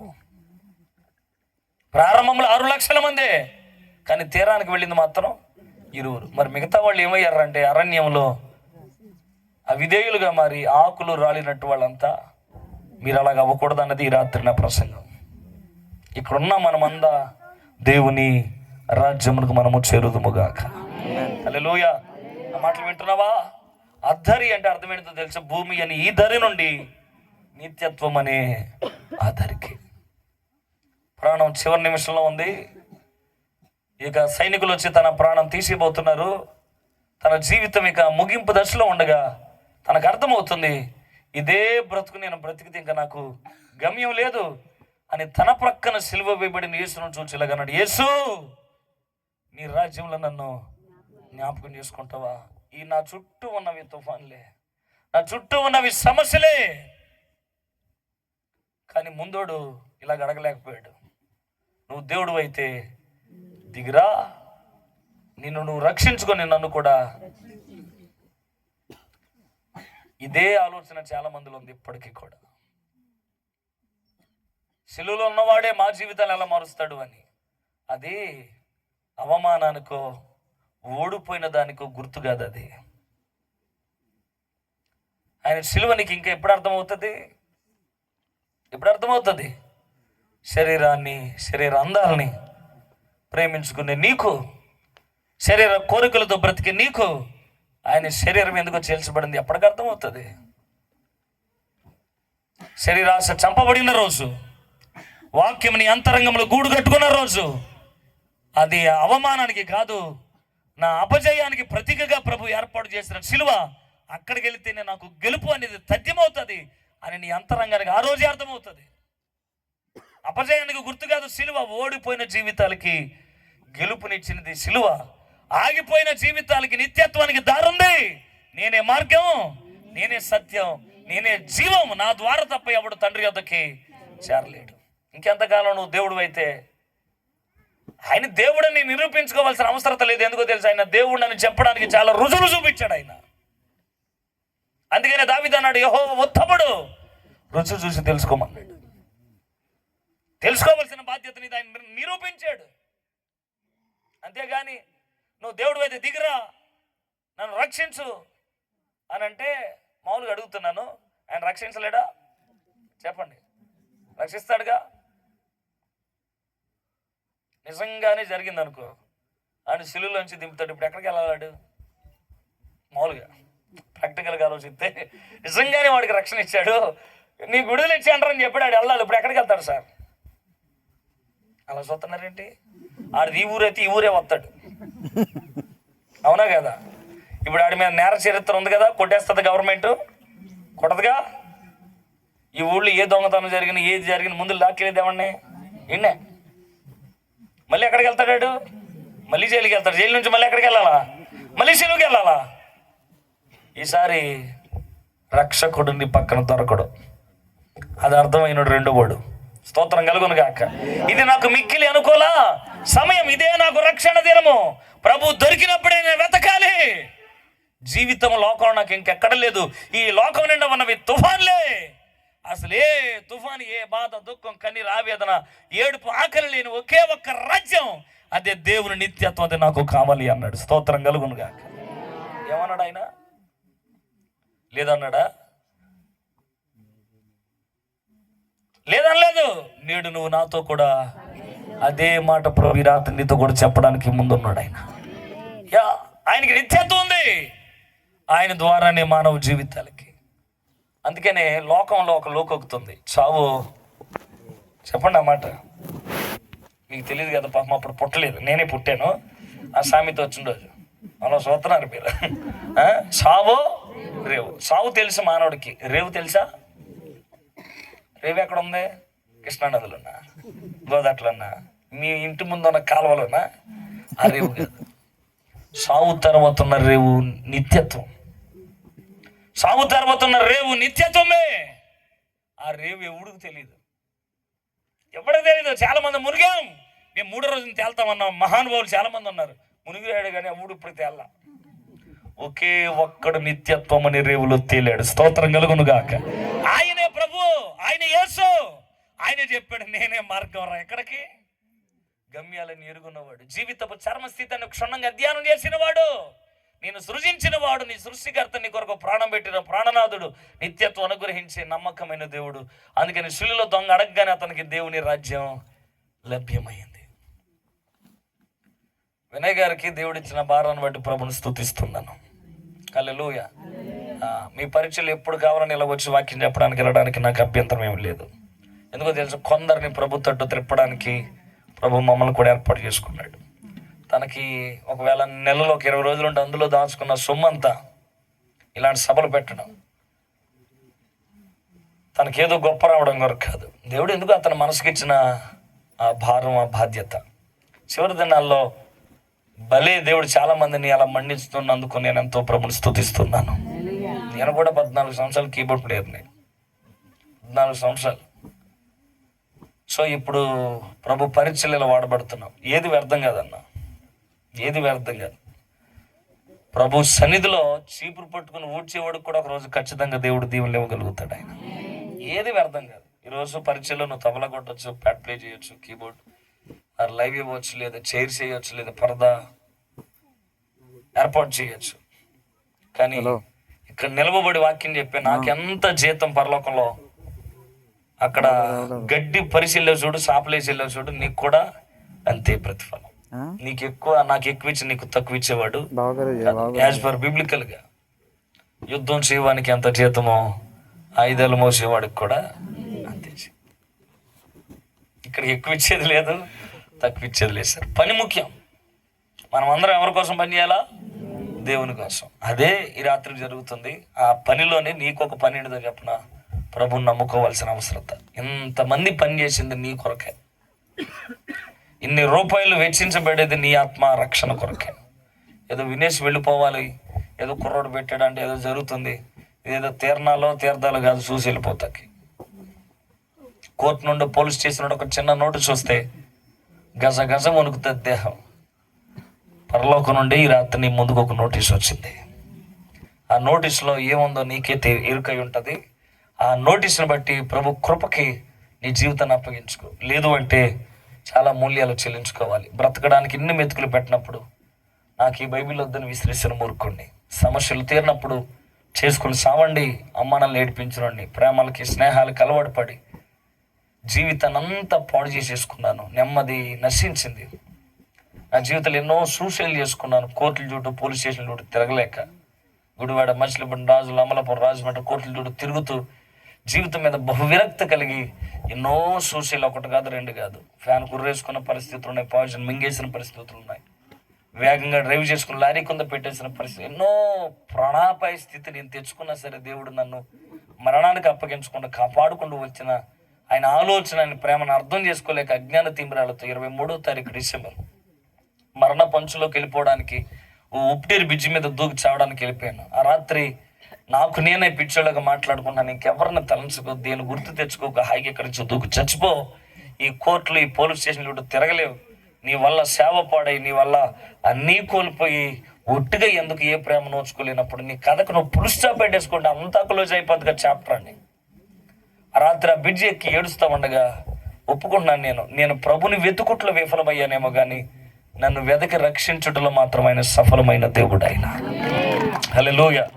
అందరూ వదిలేశారు కానీ ఆయన నన్ను వదలలేదు. ఎవ్వరు వలే మరెవ్వరు ఆయన వల్లే నన్ను ఎవరు పట్టించుకోలేదు. ఆయన ఒక్కడే విస్తారమైన ప్రేమను చూపించి ఆ రాత్రిలాగా అంటున్నాడు, నీకు అక్కర్లేని జీవితం నాకు ఇస్తావా? ఎందుకు పనికిరాదనుకున్న లైఫ్ నా చేతులు పెట్టగలుగుతావా? నేను మహిమగల పాత్రగా వాడుకుంటాను. తొలిసారి నా పాపం, నా లోపం, నా బలహీనతలు, నా అవిధేతలు, నా పతనాలు, నా పొరపాట్లు నాకు తెలిసి వచ్చాయి. సిగ్గు విడిచాను. ఆయన పాదాల మీద పడి ఒప్పుకున్నాను, ఇంకెప్పుడు నీకు వ్యతిరేకంగా బ్రతకనయ్యా, నా ప్రతి పొరపాటును ఒప్పుకుంటున్నానని ఆయన దగ్గర ఒప్పుకుంటూ ఉండగా ఆయన నన్ను క్షమించుటకు సిద్ధ మనసు కలిగి రెండవ పర్యాయం నాతో ఇలా మాట్లాడుతున్నాడు, నీ ప్రతి పాపం నేను క్షమిస్తున్నాను, నీ నోటికి మాటలు, నీ నోటికి పాటలు ఇస్తున్నాను, ఆ మాటలు పాటలు అనేకులను బలపరిచి బ్రతికిస్తాయి చూడు అని తన గాయపడిన హస్తాన్ని నాకు చూపిస్తున్న అరచేతులు నేను కృతగా చెక్కుకుంటున్నాను అని ఆ హస్తాన్ని నా తల మీద పెట్టి అభిషేకించాడు. దశ దిశ మొత్తం మారిపోయింది ఆ రాత్రి నుండి ఈ రాత్రి వరకు. హల్లెలూయా. నా జీవితంలో కూడా కథకు పులుస్టా పెడదాం అనుకున్నాను, కానీ ప్రభు భలే చిత్రంగా, పిచ్చోడు వెంటరా పులుస్టాప్ ఏంటి, నీ కథ చాలా ఉందని ఆ రోజు ఆ పులుస్టాప్ చేర్పి కామా పెట్టి కథ ఈ రోజు దాకా పొడిగించిన గొప్పోడు ఆయన. అందుకే చెప్పిన ఆగిపోవడం ఆయన చిత్తం. రాత్రే ప్రభు నా జీవితంలో అడ్డుపడ్డాడు, నా జీవిత తుఫాన్లని నిమ్మలపరిచాడు, సమస్త సంఖ్యలు తెంచి ఆయన కృపలో నన్ను ఆశీర్వదించగా ఆయన పాదాల యొద్ద నడిపించబడిన నడిపింపులో రాసుకున్న పాటలు అవన్నీ. రాజా నీ సన్నిధిలో నేను ఉంటానయ్యా, మనసారా ఆరాధిస్తూ బ్రతికేస్తాను. నా జీవితానికి యజమానుడా, నా ఆశలన్నీ తీర్చువాడా, ఇందాక పాడానే నిన్ను మాత్రమే నేను నమ్మాను. ఇవన్నీ ఆయన పాదాల దగ్గర ఆయన నడిపింపులో వచ్చిన పాటలు. ఒకప్పుడు ఎందుకు పనికిరాని జీవితం, విస్తరాకు పెంట కుప్ప మీదకు వెళ్ళినట్టు ఈ జీవితం అలాగే వెళ్ళిపోయిన దేవుని ప్రేమ నన్ను వదలలేదు. ఆయన నన్ను దాటుకొని పోలేదు, నన్ను తన రక్తముతో తన ప్రేమతో కడిగి తన విస్తారమైన ప్రేమ చూపించి నన్ను విందుశాలకు తీసుకుని వచ్చిన గొప్పోడు ఆయన. హల్లెలూయా. అందుకే నీ రాత్రి ప్రభు ఎదురు చూసేది దేని కొరకో తెలుసా? నాలాగా మీకులాగా మునిగిపోయే ప్రతి జీవితాన్ని ఆయన సోద్యం చూడకుండా అందరిని వెదకి రక్షించి ఎక్కడ తీసుకెళ్ళాలి? నిత్యత్వానికి. హల్లెలూయా. ఆ ప్రేమ కలిగిన వాడు ఈ రాత్రి నీతో మాట్లాడుతుండగా నువ్వు కూడా ప్రభుని అడిగయ్యా, నా జీవితంలో భయంకరమైన తుఫాన్లు, నెమ్మది లేక, సమాధానం లేక, చిన్న జీవితం, తుఫాన్లు ఏం పెద్దవి, తీరాలు తెలియక, గమ్యాలు కనబడక, జీవితపు స్థితిగతులు ఎట్లు మారుతాయో ఎప్పుడు మారుతాయో తెలియక ఆందోళనలో ఉన్నాను.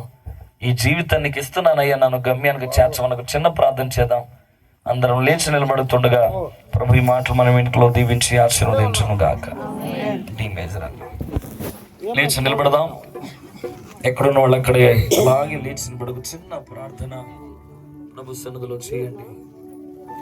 ఈ రాత్రి నీ జీవితంలో ఉన్న ప్రతి తుఫాను, కొనసాగలేక ఆగిపోయిన పరిస్థితులేమో, అడుగు కదపడానికి భయం వేస్తున్న పరిస్థితులేమో, ఎదిగిన బిడ్డలు మారని పరిస్థితులు, అవిశ్వాస పంచుల్లో విశ్వాసము యొక్క జాడ కనరాక, తీరాలు తెలియక అడిగేస్తే ఏమవుతుందో, ఈ నిర్ణయాలు నా స్థితిని ఏం చేస్తాయో, నా బ్రతుకును పాడు చేస్తాయేమనే గందరగోళం, ఆందోళన మధ్యలో రాత్రి ఇక్కడ ఉన్నవేమో, నోరారా ప్రభుతో మాట్లాడు. తండ్రి వైపు చేతులెత్తి, నేను ఓడిపోయానయ్యా, ఏం చేయాలో తెలియట్లేదు ఈ రాత్రి, నాకే అర్థం కాని పరిస్థితుల మధ్యలో నాకు నేనుగా అధికారానికి అప్పగించుకుంటున్నాను.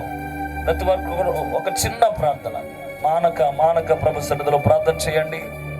ఆయనే కృప చూపిస్తానన్నప్పుడు కనికరించయ్యా అని అడగడానికి నువ్వెందుకు మౌనంగా ఉండాలి? చేరదీసే తండ్రి చేతులు చాచి ఎదురు చూస్తుండగా ఆయనకి నీ జీవితాన్ని ఇవ్వడానికి ఏమైంది? ఈ రాత్రి దాటిపోక మునిపే ప్రభు పాదాలను పట్టుకుని అడుగు.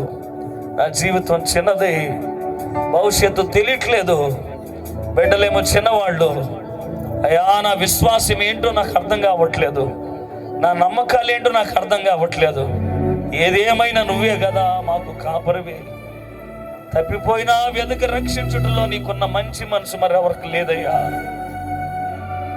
ఆయన ప్రేమను జ్ఞాపకానికి తెచ్చుకో. ఆయన ప్రేమ గొప్పది, ఆయన కృప గొప్పది, ఆయన వాత్సల్యత గొప్పది. నీ తుఫాను నేను అంతమొందించడానికి రాలేదు, నీ విశ్వాసం ఎంత గొప్పదో చెప్పడానికే వచ్చిందన్న సంగతి గుర్తుపెట్టుకో. నిన్ను అక్కడ ముంచేస్తుంటే దేవుడు సోద్యం ఎలా చూడగలుగుతాడు? జోక్యం ఈ రాత్రి చేసుకోబోతున్నాడు. కల్పించుకొని నీ కృప, ఆయన కృప నీ పరిస్థితులు మార్చుడు, ఆయన కదలబోతున్నాడు. చేతులు పైకెత్తయ్యా, ఇదిగో నా జీవితం అని చెప్పు, నా మార్గాలను నీకు అప్పగిస్తున్నానని చెప్పు, నా త్రోవల నిండా నీ కృప విస్తరించబడును గాక. ప్రార్థన చేస్తున్నావా? ప్రార్థన చేయి. మనుషుల దగ్గర ఏడ్చిన ఏడుపుకి ముగింపు పలికి రాత్రి ఆయన దగ్గర కన్నీరు గార్చి అడుగు. అయ్యా, నాకు నువ్వు తప్ప వేరే దిక్కు లేదు, నాకు నువ్వు తప్ప వేరే పరిష్కారం లేదు, నాకు నిత్యత్వం కావాలి, నీ జీవము నాకు కావాలి, నాకు ఈ భూమి మీద నుండి నీ రాజ్యం వైపు నేను వెళ్ళాలనుకుంటున్నానయ్యా. యేసు ద్వారానే నువ్వు గమ్యాలు చేరే, ఆయన లేకుండా నువ్వు తీరం చేరడం సాధ్యము కాదు. నీ స్వబుద్ధి వలన నీ సొంతం చేసుకోవాలనుకోవడం అది అవివేకమే. నీ స్వనీతి దేవుని నీతిని ఎప్పటికీ సంపాదించుకోనివ్వదన్న సంగతి గుర్తుపెట్టుకో. నీ ఆహారం విడిచిపెట్టు, నీ శరీరాశలు విడిచిపెట్టు. ఓడిపోతున్నా అపజయాలకు అలవాటు పడిన నీ జీవితాన్ని ప్రభు యొద్దకు తీసుకునిరా. ఇదిగో విరిగిపోయిన నా జీవితం, తుఫానుతో నలిగిపోయిన జీవితం, కొనసాగలేక ఆగిపోయిన జీవితం, పిరికి జీవితాలుగా మారిపోయాయి. నీకే నా జీవితపు భవిష్యత్తులు ఎరిగి ఉన్నవాడవు కదా. ప్రార్థన చేస్తున్నావా? మనుషుల వల్ల సాధ్యము కానిది, మనుషుల వల్ల నువ్వు చేరలేని గమ్యాలు ఈ రాత్రి నా ప్రభువుని బట్టి నువ్వు చేరబోతూ ఉన్నావు. నువ్వు కూడా ఒక రోజు ఈ మాట చెప్పాలి, నా పరుగు నేను కడముట్టించాను, నా రేస్ నేను కంప్లీట్ చేశాను, ప్రభుని బట్టి నేను నడవగలిగాను, ప్రభుని బట్టి నా తుఫాన్ నేను దాటగలిగిన రోజు అతి త్వరలోనే ప్రభుని అనుగ్రహించబోతున్నాడు.